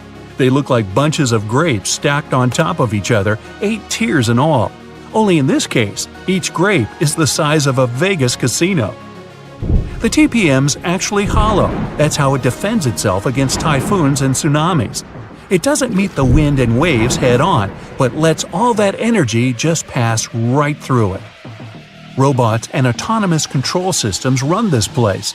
It runs on solar, wind, and wave energy. The pyramids are connected by passages, all in all about 85 miles worth. They connect everything and are maintained by AI that always finds you the fastest way to get from Pyramid A to Pyramid B. The TPA's obviously the city of the future, but human tech isn't quite ready for it just yet. Originally, engineers decided to install the pyramid on 36 columns, all dug into the ocean bed. If you build a pyramid that size out of steel and concrete, you'd be looking at 50 million tons of load press in on itself. The TPM would have collapsed under its own weight and imploded into the ocean. They needed something 1,000 times lighter than concrete and stronger than steel. So, what's this futuristic material? Look at this old guy. It's the first car on the planet with an internal combustion engine. It hit the road in 1885. And this is the first artificial satellite that humans launched into space. It only took an evolutionary blip to go from the first horseless carriage to our first flight into space. That TPM's not looking so ridiculous. Hey, we can do anything. The solution is carbon, and it's everywhere. It's the rod in your pencil and the diamond in your crown or ring or industrial drill. But we don't just need ordinary carbon, we need graphene. It's a type of carbon we can make nanotubes out of. They're thinner than a human hair, but 400 times stronger than steel. And most importantly, they're light. Nanotubes aren't affected by chemicals, oxygen, or water. Perfect for the TPM. That's just a fancy way of saying the thing's not going to rust. Shimizu has plans for a power station on the moon, an underwater city, transforming the Sahara Desert into a huge oasis, and much more. But they aren't the only ones changing the planet. The Netherlands is the size of 2 New Jerseys, and about 30% of it is below sea level. To protect their country from water, the Dutch built dams, lots of them. But that's just defense. In 1986, they decided to go on offense and take back some of the land from the sea. The first dam was 19 miles long. It basically turned a bay into a lake. The second dam sealed the deal. After 42 years of work, the Netherlands got itself a whole new province larger than Los Angeles. Humans have done the same thing all over the world, like in Hong Kong, the Philippines, Italy. Hey, take that, water! What about building stuff on land that's already land? Before NASA's missions to Mars, the most expensive project in history was the construction of the interstate highway system in the United States. It took about 35 years to finish. In today's money, it cost about $530 billion. All that cash bought 46,000 miles of road. That's almost 2 times around the globe. There are over 270 million vehicles in the US, more than Japan, Brazil, India, and Germany combined. But in terms of sheer effort, the roads of Rome were way more impressive. Over 2,000 years before the first automobile, the Romans built a huge network of roads, 50,000 miles long. They connected Ireland with Egypt and Turkey with Spain. The roads were pretty safe, and travelers could stay in hotels, dine in cafes, or mail a letter at the nearest post office. Only about 30% of the Earth's surface is land. The world's oceans, rivers, and lakes are full of life, and it seemed like a ridiculous task to catalog everything living in there. But 2,700 scientists from 80 countries decided to team up to do it. The cost? $650 million. Those scientists spent 10 years searching for old and new species. It was one of the biggest science projects ever attempted. They even discovered about 6,000 new species of fish, squid, and algae. The Great Wall of China is huge. 13,000 miles of walls, natural barriers, and trenches. That's about 2 times the distance from Alaska to Australia. They built it over a period of 2,000 years, with no trucks, bulldozers, electricity, just raw people power. Modern China's not exactly dropping the ball. In 2 years, China used more concrete for construction than the US ever did. I mean ever. Roads, cities, airports, everything there is huge. The Three Gorges Dam is definitely the new Great Wall of China. Over 7,600 feet long and 600 feet high. You're looking at 3 times more concrete and steel than the Hoover Dam. It's the largest concrete structure in the world and cost about $37 billion. More than 1 million people had to pack up and move to make way for it. Switzerland has the longest and deepest railway tunnel on the planet. Under the snowy Alps, builders dug 35 miles of tunnels. Every day, 200 freight and passenger trains pass through it. The amount of rock they took out to make the tunnel is about the same as 5 Great Pyramids. The whole thing cost about $12 billion. Egypt's one of the oldest nations on the planet, but now they're building one of the newest cities. It's going to be about the size of Singapore and filled with 6 million lucky people. There's going to be apartments, government buildings, entertainment, even an opera house. Oh, and a park that'll make Central Park look like someone's backyard. When it's finished, it'll be Egypt's new capital. So why bother? Well, by 2050, Cairo's going to have about 40 million people in it. Looks like they'll need more than one new city. The first flights to the moon cost about $280 billion in today's money. But SpaceX isn't letting price get in its way. The company plans to build a colony on Mars with a population of 1 million by 2050. They claim that once the program starts, you'll be able to buy a ticket to Mars for as little as $100,000. But the biggest science project ever is definitely the International Space Station. It weighs as much as 2 Boeing 747s and zooms through space at the speed of 17,500 miles per hour. That pencils out to be 5 miles per second. The station orbits the Earth 16 times per day, and it doesn't come cheap. Luckily, a whole bunch of countries share the bill, but it's definitely the most expensive room service anywhere in the galaxy. It costs $10,000 to deliver a bottle of water from Earth to the space station. Hey, at that price, I think it's important to ask, sparkling or still? Hey, future explorers. Let me tell you, some stuff might still be hanging around even 2,000 years later. Finland has an underground nuclear storage facility designed to last 100,000 years. Picture a massive underground tunnel system carved right out of solid rock. They wanted a solution that wouldn't burden future generations with constant babysitting in the area. This impressive place sits about 185 miles northwest of Helsinki. The engineers started planning it way back in the 1970s. They wanted to close up shop and decommission it in the 2000s. The heart of the crib is a spiraling track that's going to stretch 3 miles, diving down. To ensure maximum safety, they've got a bunch of multiple barriers in place. Steel and concrete structures are supposed to do the job. The waste fuel rods will be snuggled inside copper canisters with thick walls. These canisters will sit on a cozy bed of bentonite clay, which swells up when it gets wet. This way, it acts as a buffer against any geological shenanigans and prevents any pooling of liquid, which could corrode the copper. It's an incredible feat of engineering, and it's almost like creating a time capsule that will withstand the test of time. Kudos to the folks working on this, even though they won't be around to celebrate when it's done. Maybe in the future, they will find a way to make it last for hundreds of years more. I mean, they started planning it in the 1970s, but in the future, it would be a totally different game. Let's move on to Italy. When you stroll into the Pantheon in Rome, it puts on a show just like it did almost 2,000 years ago. Now, let's rewind a bit. This structure went through some tough times. The first Pantheon caught fire and burned down not once, but twice. Some fellas even said it was cursed. The completed Pantheon was a grand masterpiece with Greek-inspired touches, like those fancy columns.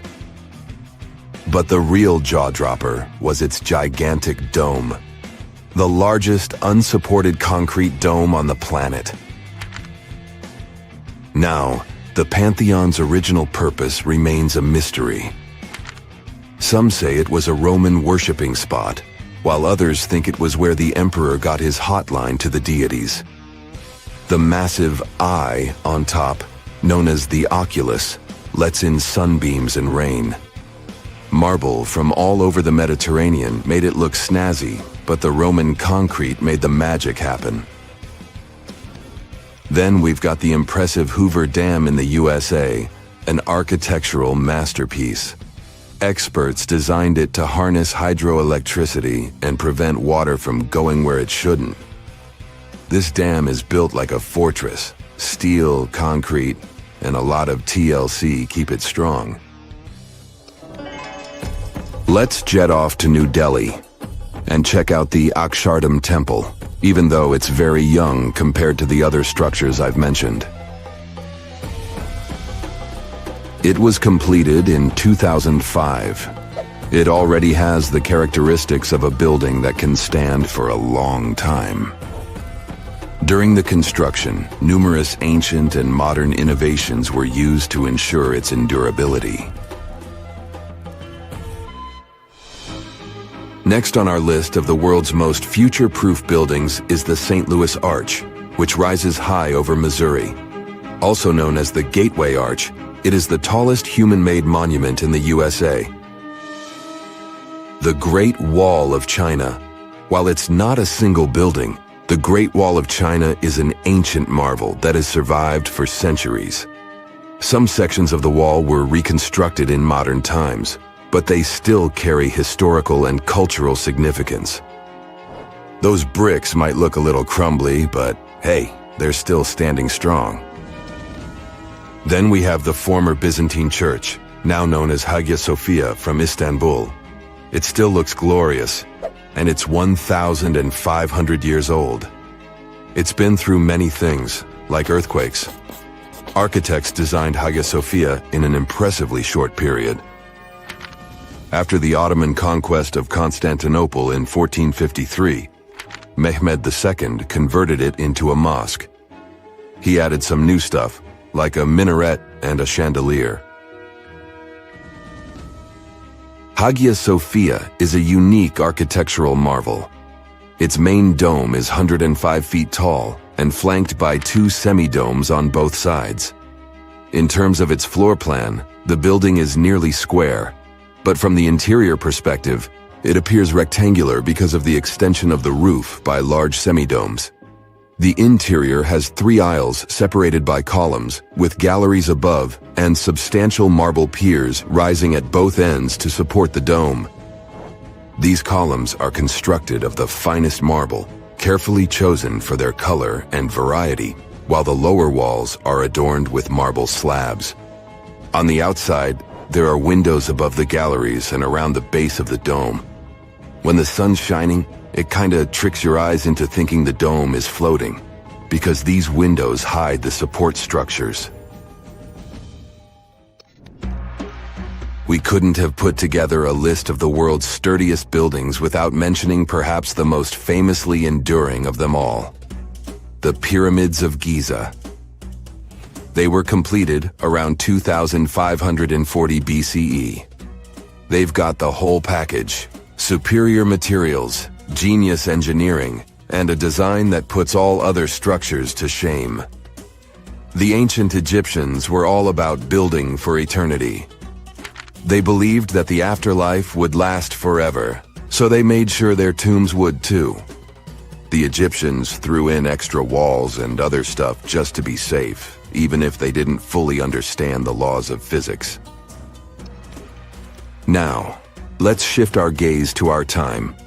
Can today's skyscrapers beat the pyramids in the longevity game? The Burj Khalifa in Dubai is the world's tallest building. It boasts impressive engineering and architecture. Its reinforced concrete and steel structure, along with its iconic design, might help it withstand the test of time. Sure, skyscrapers are super tall and fancy, but they're not as sturdy as the pyramids. Modern skyscrapers need to deal with crazy winds, lightning strikes, and earthquakes too. Experts haven't agreed on this yet. Some say that if we take good care of them, they can last. But others think they'll eventually be torn down or abandoned. The verdict? Only time will tell. Alexander Rose and his team are up to something jaw-dropping. They're creating a 10,000-year clock in the Texan desert. But before we get into the nitty-gritty, let's take a trip to Japan. There, they have this fantastic tradition of rebuilding the Jingu Shrine with wood and thatch every 20 years for more than 13 centuries. It's to preserve the structures and pass on the craftsmanship to the next generation. But let's not stop there. Ancient artifacts and buildings from various cultures have survived the test of time, and each one has something to teach us. The clock project takes inspiration from these long-lasting wonders and aims to encourage us to think about our long-term future. Building a clock to last 10,000 years is no easy feat. The team must consider materials, location, and past examples of long-lasting structures. For instance, some of history's unique treasures survived simply because they were lost and found later. Going underground is another way to protect artifacts. Subterranean environments shield items from the elements and keep temperatures stable. But there's one pesky problem: water. It's always trying to sneak its way in. Materials matter big time when it comes to longevity. You see, everything ages because of oxidation, which means rusting. So, finding materials that can withstand thousands of years is vital. How long buildings can really last depends on the building's personality and purpose. Take those fancy office buildings, for instance. They're all about short-term commitment, designed to last only 30 to 50 years. Just like with any relationship, it takes effort to make something last longer. Regular checkups, maintenance, and repairs are the key to keeping the spark alive. Have you ever seen a skyscraper that can change its shape? The creators of the F&F Tower in Panama City had a concept and only $50 million, which isn't a lot in skyscraper money. So they couldn't afford a mistake, and they finished a concrete structure with the 39 upper floors rotating 9 degrees around an axis from the first attempt without spending any extra time or materials. Dubai's rotating tower will look different every time you see it once it's finished. Each of its 80 floors will rotate 360 degrees individually around the center of the building. The lucky residents will be able to control that rotation, which means they can choose their view from the window. A complete lap should take about 90 minutes. And no, the tower won't be a huge waste of electricity. It will produce its own energy. Wind turbines between the floors will drive the rotations. If you've ever wanted to live inside a video game, book an apartment in the King Power Mahana Khan building. This pixelated skyscraper, around the height of the Eiffel Tower, is the tallest building in Thailand. The secret behind its looks is the horizontally and vertically divided glass windows. It took 5 years to finish this beauty with over 200 apartments, a hotel, luxury shops, restaurants, and one of the most breathtaking viewpoints in the world. The Libyan International Building features one of the world's tallest artificial waterfalls, running right down its side. No worries, they only turn it on special occasions, and it uses a mix of recycled tap water and rainwater. When it started running for the first time, the non-informed locals even reported a huge water leak. The Cybertexture office building in Mumbai looks like a huge egg made of glass and steel. It was actually inspired by a vessel that, like our planet, has its own ecosystem. To bring down the heat levels inside, the architects chose the ideal orientation and added sun shading and an underground cooling system. The Marina Bay Sands in Singapore seems like a Stonehenge look-alike, but its architect claims that he was inspired by a house of cards. The horizontal one is balanced on the 3 vertical ones. They are 3 55-story hotels with restaurants, nightclubs, gardens, shops, museums, and movie theaters. The horizontal card is an infinity swimming pool with the best view of the city for up to 4,000 visitors. The pool hangs at the height of the 57th floor, and it feels like nothing is holding it. The dancing house definitely stands out among the more traditional architecture in Prague. The nickname for the house is Fred and Ginger. The stone tower symbolizes the famous dancer Fred Astaire, and the glass tower, his partner, Ginger Rogers. There's even imaginary hair on top of Fred's tower. 99 concrete panels support the dancing shape, all of them of different dimensions. Umeda Sky Building, twice the height of Big Ben, consists of 2 towers of glass and steel to the north of Osaka Station. The floating garden observatory connects the towers on top. Although the building is in a huge city, the skywalk is so high in the clouds that the only thing you'll hear up there is the wind. If you're scared of heights, you can visit an urban garden, a theater, an art museum, or one of the many offices closer to the ground inside the building. Architect Octavio Mendoza owns probably the largest piece of pottery in the world. If you're ever in Colombia, ask the locals for directions to the Flintstone House. Yes, they call it that for a reason. The official name is Casa Terracotta. and the architect only used clay to build it. He let it bake and harden in the sun, which transformed the pliable material into solid ceramic. Every curve of the building is designed after the surrounding hills. All the furniture inside is also made of clay.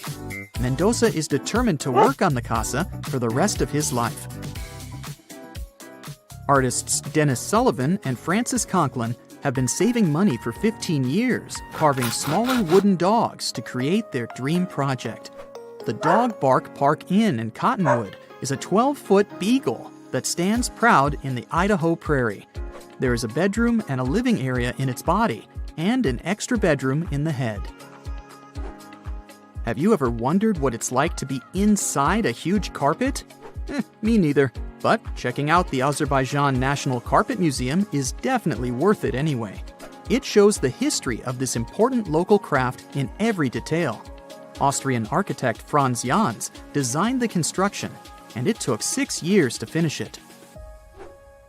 The Basket Building in Ohio looks exactly like a real shopping basket, except it's 160 times larger. It even has 2 attached handles. The building served as the headquarters of Longaberger Basket Company, then was sold to become a luxury hotel. A giant whale? An airship? Can you guess what's inside this building in Graz, Austria?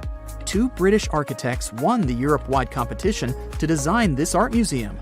The biomorphic construction has around 1,000 acrylic glass elements on its skin. During the night, it can send light signals and messages to people on the other side of the river. It takes in daylight from the north through nozzles on its top. The needle is a viewing platform. The Half House in Toronto, Canada, was built in the late 19th century and was one of 6 identical houses standing next to each other. When developers came to this area, the owners of all the other houses agreed to move, and this one wouldn't go.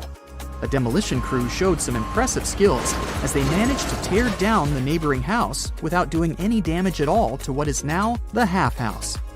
The white exterior wall used to be load-bearing, dividing the neighbors' bedrooms and living rooms.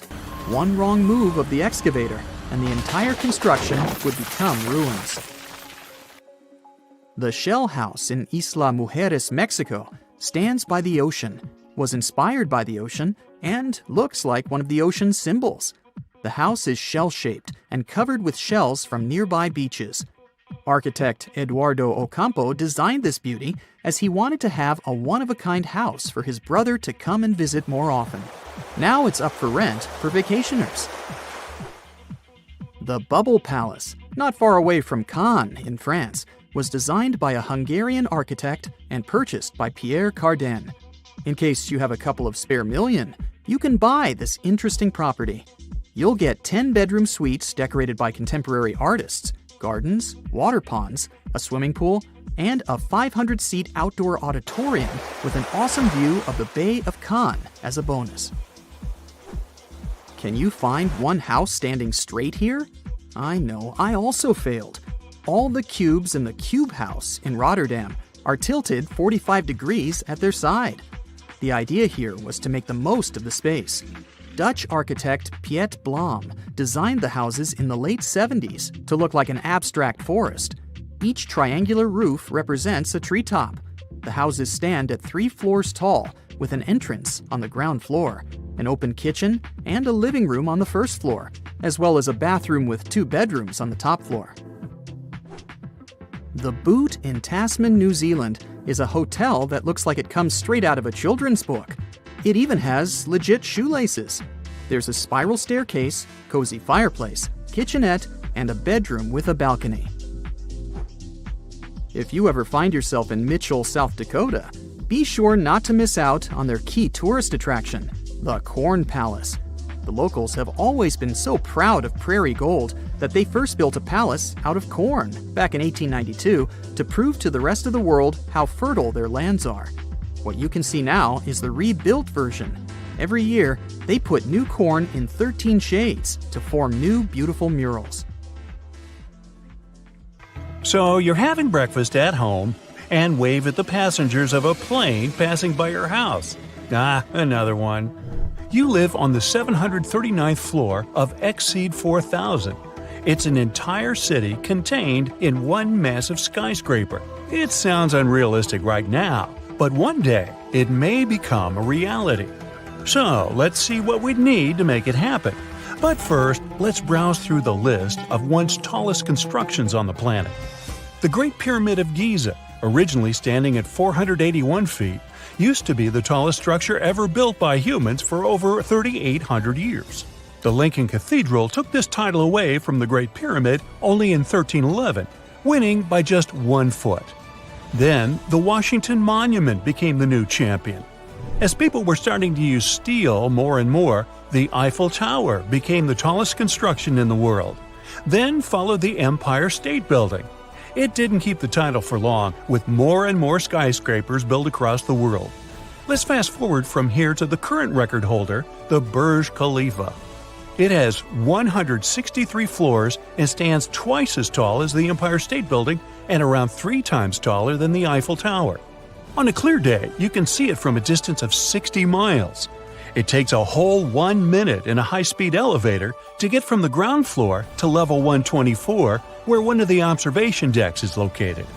It took 6 years to finish this beauty, which became one of the symbols of Dubai. Speaking of its location, if you've ever tried building something in the sand, you know how hard it is to make the construction stable. The engineers had to drill 192 holes under the 110,000-ton concrete foundation of this massive construction. They also brought millions of tons of sand from Australia. Yes, they brought extra sand to the desert because the local sand gets doughy, almost like snow, in endless dust storms. The Australian sand is less smooth and has turned into a perfect base for the building. Thanks to the friction between concrete and soil, these piles don't move at all, and the foundation remains solid. Now, the same architect designed another building that is supposed to become the new record holder.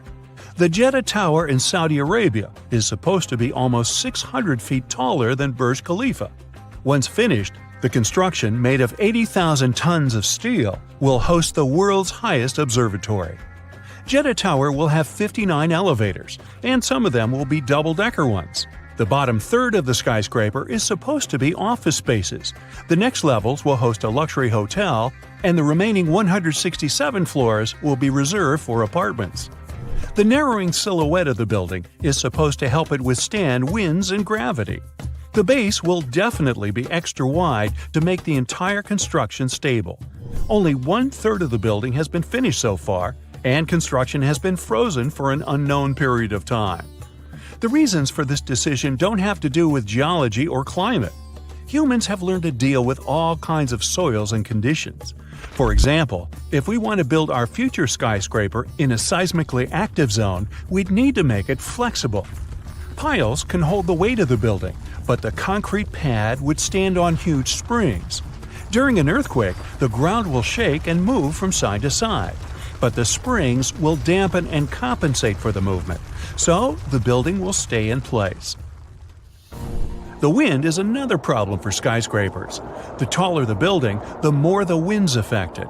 That's why most skyscrapers are built to be able to sway in the wind or have holes to allow the wind to pass through instead of crashing against the building surface. So, in theory, if you have the right materials and enough funding, you can go as tall as you want. All you have to do is expand the base to make your construction stable. Now, because our planet is spherical in shape, you'd have to stop at some point. But even a base of that size would be enough to hold a skyscraper higher than Mount Everest itself. Exceed 4,000 building would stop halfway in that race, at a height of 45% of the world's tallest peak. Mount Fuji became the inspiration for this design that might actually be built in the Tokyo harbor. It will be a self-contained city in one building, powered mostly by solar energy. This city can become home to up to 1 million people. And these people might not have to leave their huge home, as there will also be offices inside. Engineers will need to work out several issues to make the whole project possible. Since the building will have 800 floors, there will be a huge difference in air pressure between the top and the bottom levels. They'll need to figure out a way to level it out so residents feel comfortable and healthy. Then, just imagine the number of power cables to enable the work of all the gadgets and mechanisms. They plan to replace those with renewable energy generators. The base of the building will have to be about 4 miles in diameter to support its huge weight. It's the same size as the bottom of some mighty mountain. The opening on the top will let some air and natural light flow inside and lighten the load on the foundations. Exceed 4000 currently holds the title of the largest building that has ever been fully designed but is not on the list of buildings to be completed in the near future. Engineers don't rule out that with new materials and design innovations, it may be technically possible, but it would cost a lot of money. Another ambitious project that is so far just a concept is a 12.4-mile skyscraper. That's 24 Burj Khalifas put on top of each other. Wow! Science fiction author Neil Stephenson, who developed the project, suggested using this skyscraper as a liftoff ground for rockets. The author studied physics before taking up science fiction, so the project could be realistic with the right high-grade steel. Stephenson claimed it would be the cheapest way to launch rockets into space. The engineers would also have to take care of the winds that get pretty intense at a height like this. Speaking of space travel, we might not even need rockets to go up there in the not-too-distant future. The space elevator could take humans up to an altitude of 22,000 miles from the Earth's surface. The idea is actually nearly 150 years old. Both NASA and researchers from different countries agree we're now pretty close to its realization. Some construction companies claim they can build it by 2045. The first big step towards that goal is to test how an elevator would act in space. It will be a unique experiment, and a mini elevator used in it will be a prototype of the future grand project. Scientists are trying to find the right material to replace the regular cable. It would need to extend for tens of thousands of miles and would be too heavy for the future construction. It looks like an ultra-strong material known as graphene could do the job. Testing and building the elevator fit for space and a cable strong enough to hold it is one side of the story. Another problem is space debris, those pieces of rockets and spacecraft orbiting the Earth that could damage the construction if they run into it. But since many bright minds are working to solve this problem, we can be optimistic about it and expect the first launch several years from now. It will open up a whole new era of space exploration, as going up there will become a matter of pushing just one button. Woohoo! Fire! Fire! Everyone gets out of bed and rushes out to the street, but the whole city is ablaze. It's 1871, and the Great Fire of Chicago has just started. For 2 whole days, the Windy City, including the business district, saw nothing but ash, smoke, and flames. The fire stretched out for 4 miles, causing around $200 million in destruction. No one really knows how the Great Fire started, but some theories include a cow kicking over a lantern in a barn that quickly spread to the city. Other theories include a typical human mistake, and even a meteor shooting down from the sky, starting the massive fires. The problem was that any metropolitan area during the late 19th century was made almost entirely out of wood. Throughout history, our ancestors used wood to build shelters, ships, carts, and everyday objects, since wood was literally all over the place. Everything from cooking utensils, wheels, and tools to furniture was all wooden. Walking around town back then wouldn't feel as congested as a typical urban city today. After the Great Fire, buildings became predominantly made out of steel and concrete. China has the oldest and tallest timber building, or a ply scraper. It was built almost 1,000 years ago and is 220 feet tall, which is the equivalent of a 23-story building. It's still standing today after being restored a bunch of times. It survived around 7 major earthquakes.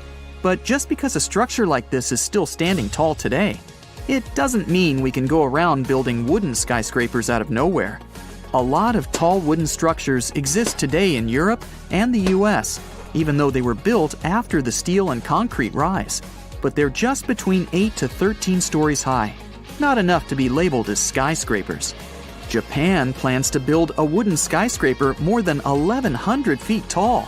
dubbed as the W350 project. They're scheduled to complete it by 2041 and turn modern cities into wooden wonderlands. The building will be made of 90% processed wood and 10% steel, and it won't be made out of regular wood.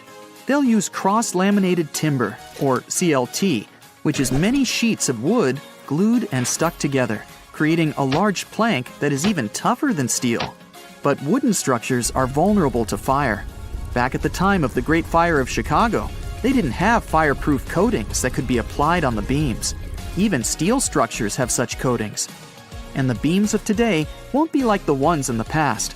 They're sturdy and big, so big that extremely high temperatures can't set them on fire. And in the case of steel, these boiling temperatures that can burn the wooden beams with the fireproof coatings will simply melt the steel structures. So either way, the problem of fire is unavoidable, and the aftermath is still the same, be it wood or steel. Every tall building sways with powerful wind. Wooden skyscrapers are no exception, and might be in more critical danger than their steel counterpart. But some engineers designed a way to avoid this problem by constructing the wooden building out of diamond and triangle shapes. A triangle by nature can have a secured base better than a rectangle. So by creating a triangle base, which would be the bottom third of the building, a wooden skyscraper can resist external forces like the wind. Plus, with such large real estate in the bottom, there would be enough place to build additional housing units or shops near the ground. Building a wooden skyscraper won't necessarily be on site. Engineers and architects will create the planning and blueprints on computers to guarantee the best possible design and structure to ensure aesthetic appearance and sturdiness. Workers can build the standardized models at a nearby factory and transport the prefabricated structures to the site. This system will save more time and have quality control from the ground up. In a concrete building, the cement has to be poured into empty beams and shapes that have to dry in days or weeks. Steel needs to be melted and molded into shapes to fit the structure and design. In the factories, the cross-laminated timber can be cut automatically and supervised by people to make sure nothing goes wrong. This will eventually save costs by not having that many construction workers. And when it's time for building, all they have to do is bring the structure in pieces, put them together, and raise it up. It won't be as messy as a regular construction site and won't take too much time. Only fixing the electrical planning, plumbing, and other internal operations will need a lot of on-site work. Then, a team for the finishing touch will come and do some last-minute brush-ups to make sure everything functions properly. And then, voila! You've got yourself a wooden skyscraper. Wood, in general, is more flexible and lighter than concrete and steel. A wooden skyscraper would withstand an earthquake better than a concrete building and would be less likely to collapse. And since wood is a natural insulator, residents can save on heating and cooling costs. Steel and concrete don't grow on trees, but wood does. And don't worry, it won't even make a dent as far as deforestation. People use less than 1% of the world's woods. Engineers and architects will have special timber farms grown for the purpose of construction. But if the world decided to turn to wood for the buildings of tomorrow, then mass deforestation would lead to extreme disasters in our forests. According to some researchers, replacing steel with wood could impact around 40% of forests annually. That still won't compensate for the new wood grown each year. Having wooden buildings around will help with carbon benefits. It requires less energy to produce than steel and concrete. According to some studies, a large building made of wood will have a much smaller carbon footprint than one made of steel and concrete, which amount to around 16% of global emissions. And since wood is lighter than steel, it'll save on fuel costs and require less to transport it, which will reduce emissions even more. Something like this will take decades to plan out and execute if people really wanted to make the switch. When people started switching to steel buildings, everyone started to notice its benefits. In the long run, wood rots and absorbs and releases moisture, which can compromise a structure. Some people have chosen recycled plastic to build new homes by turning it into rough powder and shaping it into whatever is desired. They created beams, blocks, bricks, and pillars. In South America, a group of people are already doing this by creating small 2-bedroom houses made mostly out of recycled plastic. It's cheaper to make, gets rid of waste, and only takes 5 days to build, with 4 people building it. Maybe one day we'll see skyscrapers made out of recycled trash, and maybe even whole cities made out of trash. In Yemen, there's a small city known as the world's oldest metropolis. In the middle of the desert, the locals had to find a way to shelter themselves without the abundance of trees. Shibam, aka the Manhattan of the desert, is made out of fertile soil, hay, and water that were made into bricks and left to bake under the sun for days. This city was a pit stop for many travelers arriving in caravans back in the day. Most of the buildings were 7 stories high, and the ground floors were used to keep livestock and crops. The upper levels were places for socializing and looking out for any newcomers. Mud buildings are natural coolers. The mud repels heat, leaving the cool atmosphere trapped inside. The first reinforced concrete skyscraper was built in Cincinnati, Ohio in 1903. It was 16 stories high and wasn't even expected to last the whole night. People thought it would crumble from its own weight, while others believed it would topple over. When they removed the support columns, a local reporter stayed awake all night to document the building collapsing. But they were all wrong. If you've ever wondered what it feels like to walk on diamonds, head straight to the town of Nördlingen in Germany. It seems like a typical fairy tale village with cute houses and red roofs, but its walls and streets are actually studded with over 72,000 diamonds. You'll need a microscope to see them, but they're definitely there. When the first people came to live here, somewhere around the 9th century CE, they were positive they were settling down in a volcanic crater. They didn't know the stone they were using for construction was embedded with millions of tiny diamonds, and the origins of the crater were out of this world.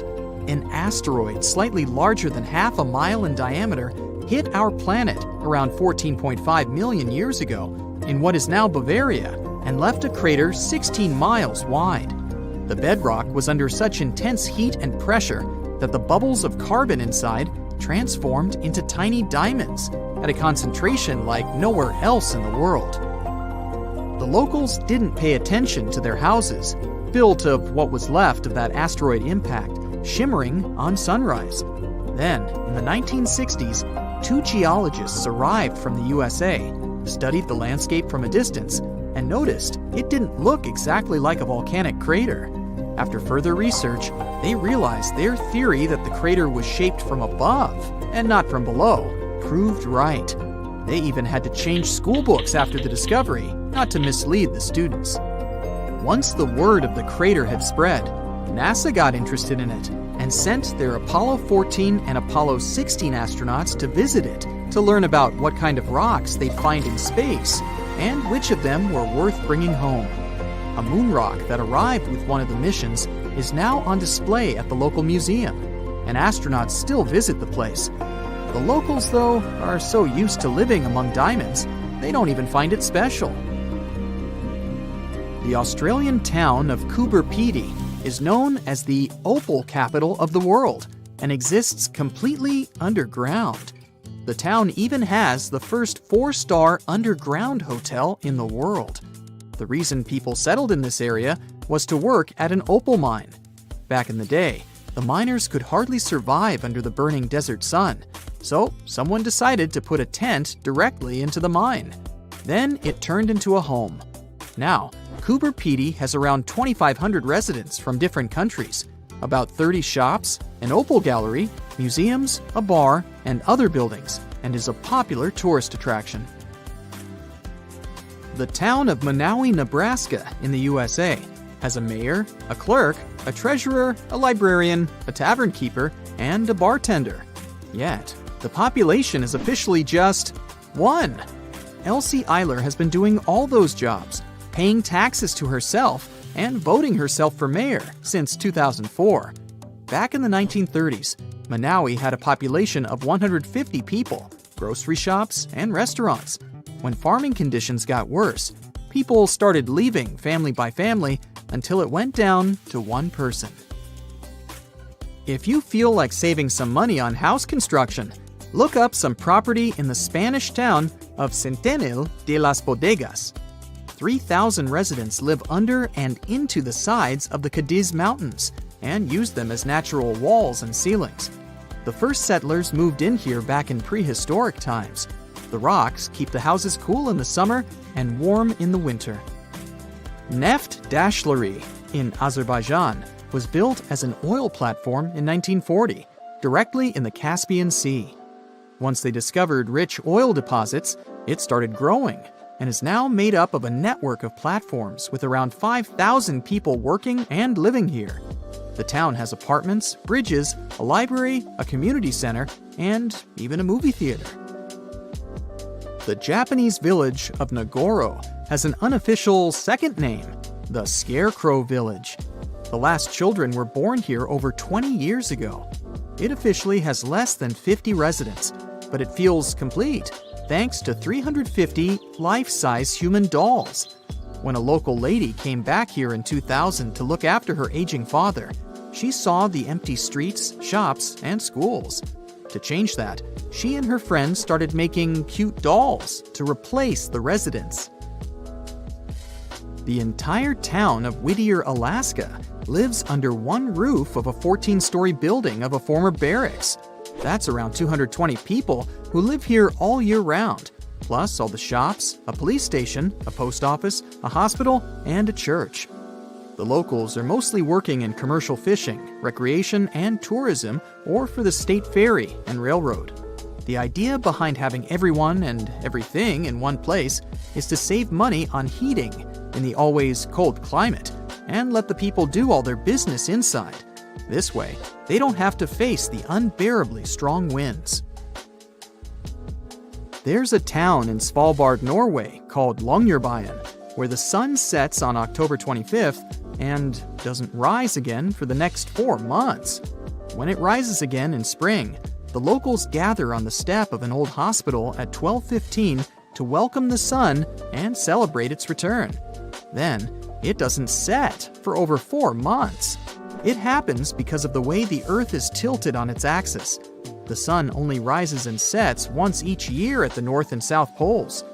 Longyearbyen is the northernmost town in the world, so it gets affected by that. Its residents occasionally see polar bears and reindeer in the streets and get around on snowmobiles. The Italian village of Viganella was built right at the bottom of a deep valley and on the wrong side of the mountains.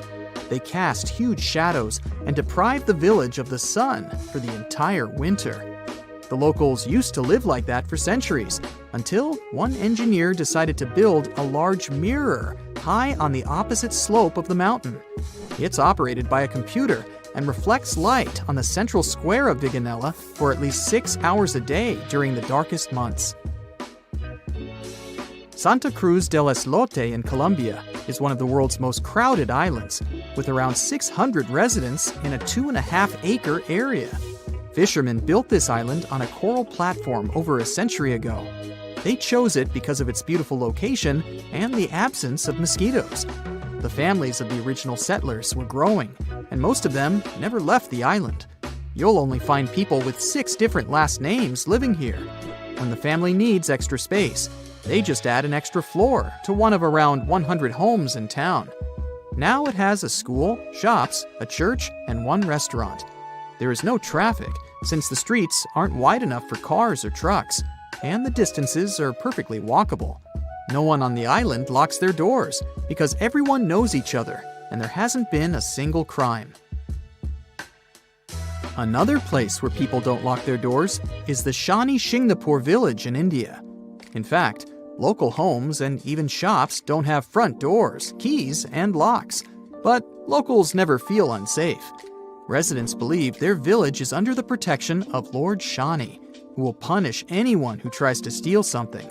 A legend says that around 300 years ago, after heavy rain and flooding, the locals found a huge rock.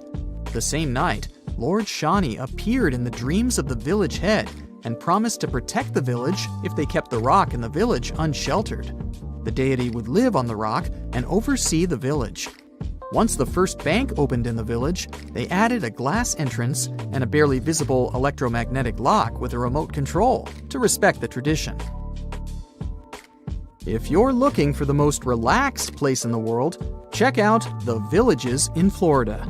You can't move here unless there is at least one person over 55 in your home. And you'd have to leave behind any family members under 19. The most popular means of transportation in the Villages is a golf cart. There are all sorts of free fun activities for the residents, so it's far from boring.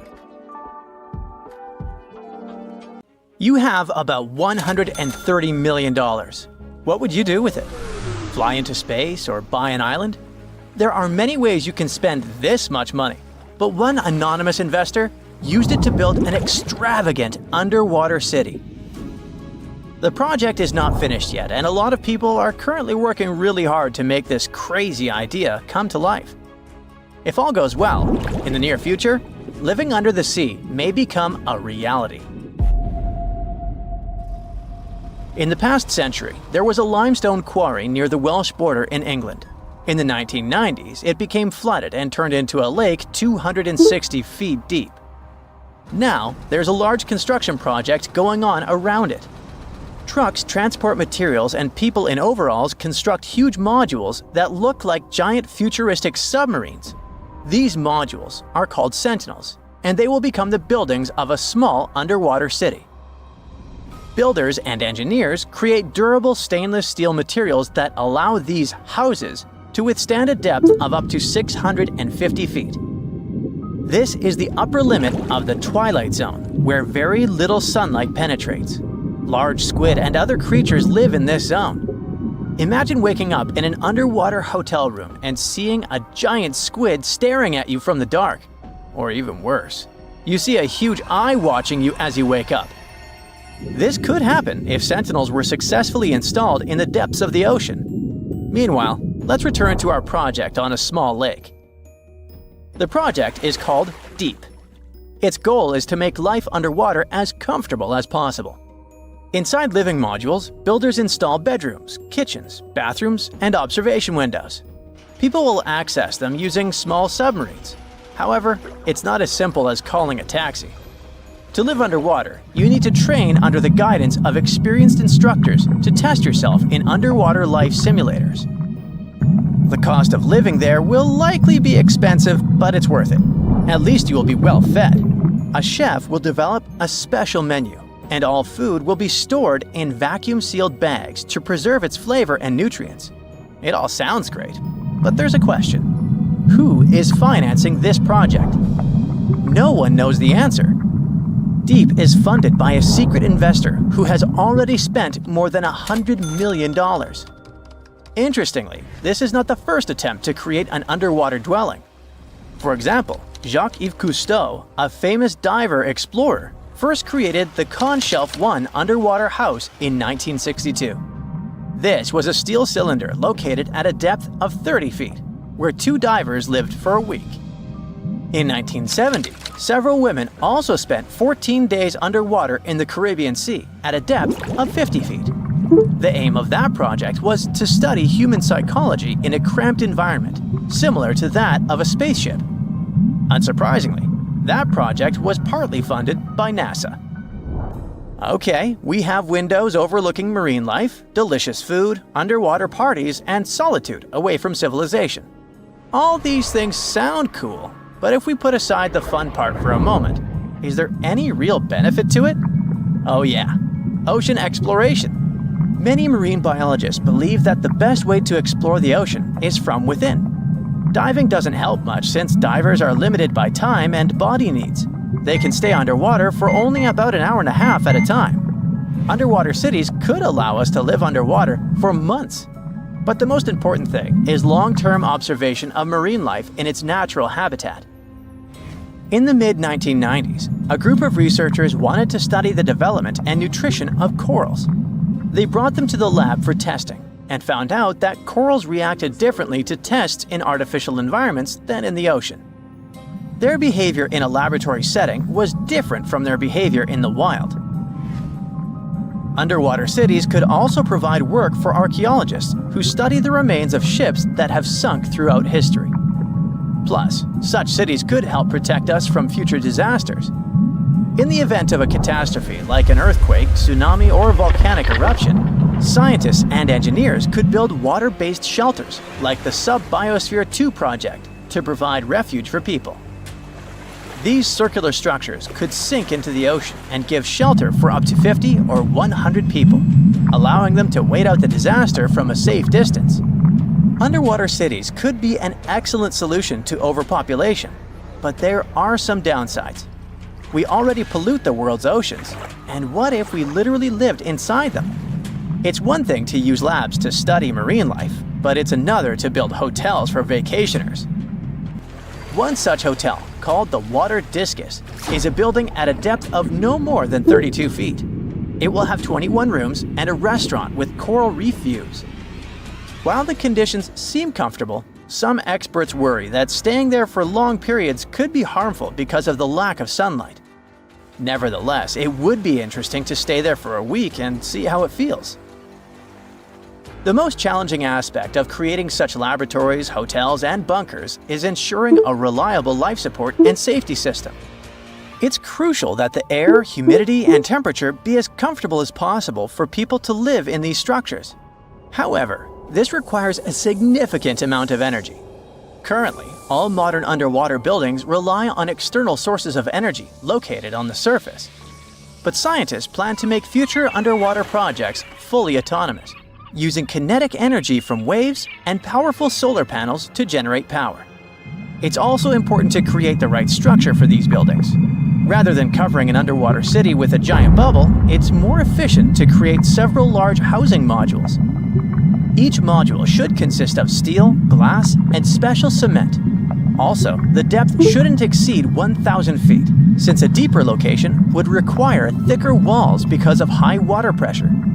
To load and move these residential modules safely, engineers can use ballast tanks.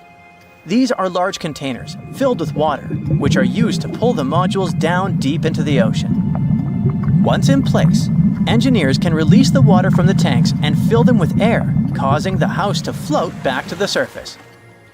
And what about fresh air? Fish extract oxygen from the water using their gills, but this method is obviously not suitable for humans. Therefore, we need to deliver air from the surface. It can be piped into the city and mixed with a special substance called sodasorb, which reacts with carbon dioxide and removes it. It would be great if we could generate oxygen inside our underwater cities rather than relying on other sources. This would require farms and plants that can produce oxygen through photosynthesis. But instead of sunlight, these plants would use artificial light. If we talk about complete autonomy, people could get food from the water at any moment, put on scuba gear, a mask, and an oxygen tank, and leave the hotel through an airlock. Use harpoons and fishing nets to catch dinner. Remember to check your oxygen reserves and don't swim for too long. Frying fish in a pan won't work because of strong odors. In an underwater dwelling, air is static like in an airplane cabin, so odors become stronger. Maybe in the future, engineers will create a dedicated cooking area, but for now, you'll have to rely on canned and dehydrated food. If you get bored, go for an underwater walk. Instead of carrying oxygen tanks, use hollow tubes connecting your mask to an air source inside your home. But don't forget that you can't go too far because the length of the tube is limited. Air, food, safe construction. What else? Drinking water. In the future, scientists may create filters in these hotels that desalinate salt water. This water can be extracted from the condensation inside the hotel, as well as from human secretions. Don't be surprised. Astronauts, for example, have been using special technology to filter their liquids and turn them into drinking water for a long time. Eridu, a megacity older than the first known civilization and older than the pyramids of Giza, was buried in the sands of the Mesopotamian desert for over 2,000 years. Now, scientists have made a discovery that changes what we know about the ancient city. They found over 4,000 canals around Eridu that brought water to more than 700 farms where people worked between the 6th and the early 1st millennium BCE. Now, Eridu was founded around 5400 BCE and was the city of the first kings, and history's first city according to the Sumerian king list, an ancient text on a clay tablet. Ancient Sumerians believed that deities created this city when they decided to settle on Earth. Eridu plays such a big role in Sumerian myths and legends that, at some point, people used to think it was just a mythical location. The most famous Eridu myth says that the skies got angry because humans were too noisy, so they decided to send a great flood to wipe them out. A new study showed that the Euphrates River served as the source of water for the entire city. The researchers mapped what remains of the ancient landscape and found a well-developed network of artificial irrigation canals. They discovered 200 large main canals pulling water from the Euphrates, and those canals fed another 4,000 smaller canals. The team used everything from satellite images and drone footage to soil analysis, old records, and remote sizing tech to map out the area. The 700 farms that used the water from the system were different in size, from about 5,000 square feet to over 200,000 square feet. The main canals were a little over a half-mile long, and some stretched more than 5 miles. The smaller canals could be as short as 32 feet. Rivers in Mesopotamia were the main water sources for farming, so ancient farmers had to learn how to guide water from the river to their fields.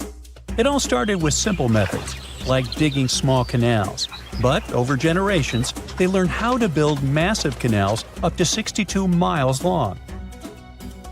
The Euphrates itself helped the farmers. Water was moving thanks to gravity down its elevated riverbanks, and natural breaks in the banks let it spill onto the land. Researchers aren't sure when each canal was in use, and it's unlikely that all 4,200 canals were active at the same time during that long period. Now, Eridu used to be an important religious and trade center because of its strategic location on the Persian Gulf.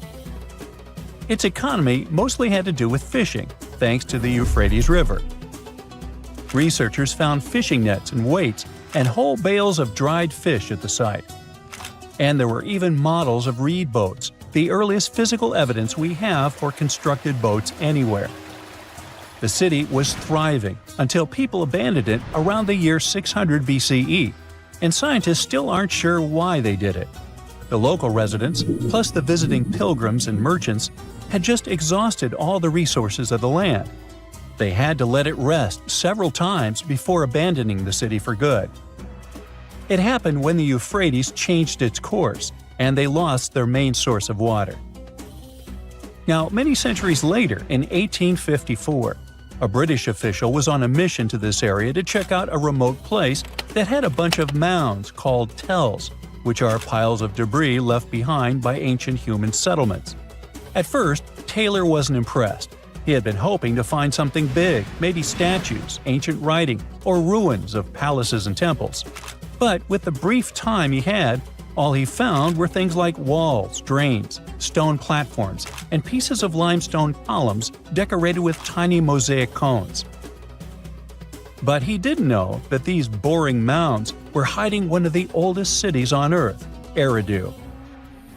The people at the British Museum got interested in the finding, but the first full-scale excavations took place here only around a century later. The local Iraqi authorities got really interested in the excavations as they were hoping to find more about the earliest days of Mesopotamian history. So they focused on Mound 1, a massive tell as tall as an 8-story building. Soon they uncovered part of an unfinished step pyramid from the end of the 3rd millennium BCE. As they dug deeper, they found layers of human life going back in time.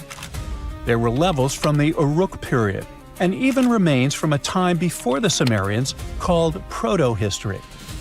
In those lower layers, they discovered multiple rebuilds of the Temple of Enki, the city's main deity. People rebuilt this temple again and again for over 2,000 years. Every time the temple collapsed, they built a new one right on top. Each new version of the temple was bigger and more impressive than the last. From the middle of the 4th millennium BCE, These temple buildings became massive, more advanced than anything else humans had built up to that point. The city in Eridu was also becoming more complex, with clear social classes. Eventually, they stopped rebuilding the temple and put up a step pyramid on top of the ruins. Even though Eridu faded, it likely stayed important as a religious site. Archaeologists found pottery from the 2nd and 1st centuries BCE during excavations, although there were no signs of houses. The Sumerians were an innovative civilization, as you can tell. By 1500 BCE, they invented the cedar plow, a tool that let farmers plow and plant seeds at the same time, using animals like oxen to pull it. This gear even came with instructions. Ooh. The Sumerian Farmer's Almanac gave farmers advice on how to grow more crops with proper tilling and irrigation. These smart farming tricks helped feed more people, which led to larger cities, an organized ruling system, and more focus on religion. And as their cities expanded, so did their work in writing, math, and spiritual life. 5,000 years ago, the Sumerians had already produced cuneiform, one of the first writing systems in history. So another recent find from the same part of the world proves that bureaucracy existed already 4,000 years ago. Archaeologists found ancient administrative tablets in another ancient Sumerian city. These clay tablets are the oldest solid proof we have of the world's first empire, the Akkadian Empire. The tablets were inside a state archive building made of mud bricks, which had different rooms that acted like offices. Now, before this discovery, archaeologists didn't really understand how the first known empire in the world, the Akkadian Empire, worked behind the scenes. But now, thanks to the recent Gerso excavations, we have the first real and unambiguous evidence of the empire's administrative system. They tracked everything: deliveries, spending, and inventory, from fish to sheep to grains, fabric, and even gems. The tablets also include population records, with names and jobs of men, women, and kids, an ancient version of a census. From these records, scientists found out that women played a key role in Akkadian society. Some women had powerful positions, like high priestesses. The tablets also show a wide range of jobs, from skilled workers like stonecutters to people with simpler roles like temple floor sweepers. Some even included building blueprints, field layouts, and canal maps, proving that the empire had serious organization and planning. Eventually, the city rebelled and gained its independence, and the Akkadian Empire's 150-year rule ended. Now, researchers are carefully cleaning and translating the tablets to fully understand what they say. These new finds will replace older, incomplete ideas about the empire and give us a way more accurate picture of how Akkadian power and the ruling system actually worked. The Tower of London is the ultimate symbol of royal power. For nearly 1,000 years, it housed kings, queens, and the crown jewels. It served as a fortress, palace, and prison. It is one of the most studied and documented historic sites in the world. Yet, archaeologists uncovered unsettling human remains only 10 feet right under the walkway. Who were these people, and how did they stay hidden for so long? The Tower of London sits on the River Thames, in the heart of London. It's a true medieval castle with thick, well-preserved stone walls, armored gates, and watchtowers like you only see in movies. It was built almost a millennium ago, when William the Conqueror took control of England. He needed a fortress to lock the city down and send the message: the new king is here, so better behave. The entire castle complex covers 18 acres, which is about the exact size of the White House grounds. It still keeps and displays the crown jewels under guard. The Citadel was also a high-security prison for centuries, holding high-profile prisoners locked away. But it wasn't just a prison for humans. For centuries, the tower was a royal zoo filled with lions, elephants, and leopards. The King of Norway even sent a polar bear, which was allowed to swim in the Thames on a long leash to catch fish. One of the biggest attractions is the White Tower, a massive stone keep. Rising about 90 feet, it had been the tallest building in all of London for hundreds of years. Kings famously whitewashed the stones to make them gleam. It stood out like a blinding beacon above the dark, muddy city. Another must-see spot is the Chapel of St. Peter ad Vincula, the tower's historic church. It served as the final resting place for famous prisoners and nobles alike. It was just outside of this very chapel that archaeologists made a chilling discovery. The mystery started in 2019 when a routine check uncovered 2 burials. When archaeologists returned to dig some more in 2025, the situation grew from unexpected to, hey, what is going on here? Over 20 skeletons were packed into the soil, mixed with fragments from older burials, proving this spot had been used and reused many times before. These graves span centuries, from the 1200s to the 1600s. So we're not looking at one tragedy. It seems to be a place that kept getting used again and again throughout medieval London. One situation feels like it's from a horror movie. A cluster of at least 6 people from the 1300s that looks unusually messy compared to the others. The timing lines up with the era of the Black Death in London, so this group could be plague-related. But researchers are careful with conclusions for now. On the other hand, some graves look the opposite of rushed. They look expensive. Several people were buried in coffins. In one case, the wood had rotted away completely, leaving behind a perfect shadow of a coffin stamped into the clay. The report says this coffin shadow likely held a juvenile buried in the 1200s. Then there's the chapel itself that might give us some clues. The current building is basically the newest version on this same spot.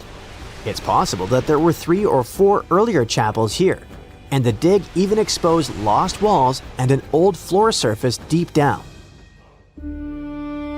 But what else can we learn about these people? Here's where science can help. Researchers look at teeth. Your adult teeth form when you're a kid, and they lock in chemical traces from the water you drink and the food you ate. It basically creates a permanent record of where you grew up. So the team analyzed 2 specific skeletons. The first one seemed wealthier. The chemistry suggests they might have grown up in Wales and moved around a few times. They even had traces of a high-sugar diet. That was a huge luxury back then. The second person had a totally different story. Their bones showed signs of chronic stress and a much harder childhood. So these were 2 people from opposite ends of the social ladder. One rich and the other not so much. But they both ended up near each other to be discovered centuries later. Millions of people visit the Tower of London every year. They take selfies and walk the grounds, totally unaware that they might be standing on top of massive tombs. And that forces you to ask the obvious question. If a place this famous can hide ancient graveyards, what else is out there? Because the tower is definitely not the only landmark keeping secrets. In 2019, the fire at Notre Dame forced a massive rebuild. That construction forced workers to lift parts of the floor and reveal a spooky secret. Several tombs hiding 2 human-shaped lead sarcophagi, sealed like metal time capsules. And inside, there were details that shouldn't survive: fabric, hair, and even leaves that were left on the head. This stuff points to an important person. It sounds unbelievable, but they managed to identify the person as Antoine de la Porte, a church official who passed away in 1710. The second coffin became its own mini detective story. Scientists nicknamed the man inside the Horseman because his bones showed signs of riding for years. Some new analysis suggests that he could have been Joachim du Bellay, a well-known poet from the 1500s. So, we have secret graves in London and Paris. That part almost makes sense. These are old, crowded cities where people have lived for centuries. But there's one place on Earth where history wasn't supposed to happen at all. Antarctica. Yes, almost literally the edge of the world with nothing human anywhere nearby for hundreds of miles. And still, in 1985, A Chilean scientist found human remains on an ice-free beach in Livingston Island on a spot now called Yamana Beach. A human skull in Antarctica sounds impossible, but the dates make it worse. When the remains were studied, the person appeared to be a young woman around 21, likely from the southern Chilean channels. She passed away in the early sealing area, roughly 1819 to 1825. That's basically the opening minutes of humans showing up in that region. So why would a young woman end up there? One idea is that she might have come with early sealers, maybe as a guide or part of the crew. The original researcher even suggested she could have been abandoned there for unknown reasons. Plus, the spot where they found her is known to have been visited by early 19th century sealers. The pieces fit together somewhat, but no one can really pin down the story. And it gets even stranger. The first discovery in 1985 was her skull, but later researchers came back to the same area and found more human bones. In 1988 and again in 1993, they recovered 2 femurs, basically thigh bones, near the original site. The big question is obvious. Were those bones from the same person, or did more than one person pass away here? The plan was to use DNA testing to check if the femurs matched the skull. If these 3 sites prove anything, it's that new discoveries could be anywhere. But the really exciting part is daydreaming about where we could go next. We are entering a phase where technology could make history feel like time travel. Think about what we can do with the gathered data. We can already pull DNA from a tooth to find out what someone ate or where they grew up. Maybe one day we could take that biological code and use AI to completely recreate a person. Imagine a digital human that looks just like them, with the right eye color, skin texture, and even scars. Then we combine that with the environment. Laser scanning allows us to map every inch of those buried foundations. If you feed that into a physics engine, you can rebuild the walls that fell down 500 years ago. That means in our lifetime, you might not just visit the Tower of London to see it as it is right now. You could strap on a headset and step inside the chapel as it looked in 1348, being face to face with history, just without the bad smells or the risk of catching the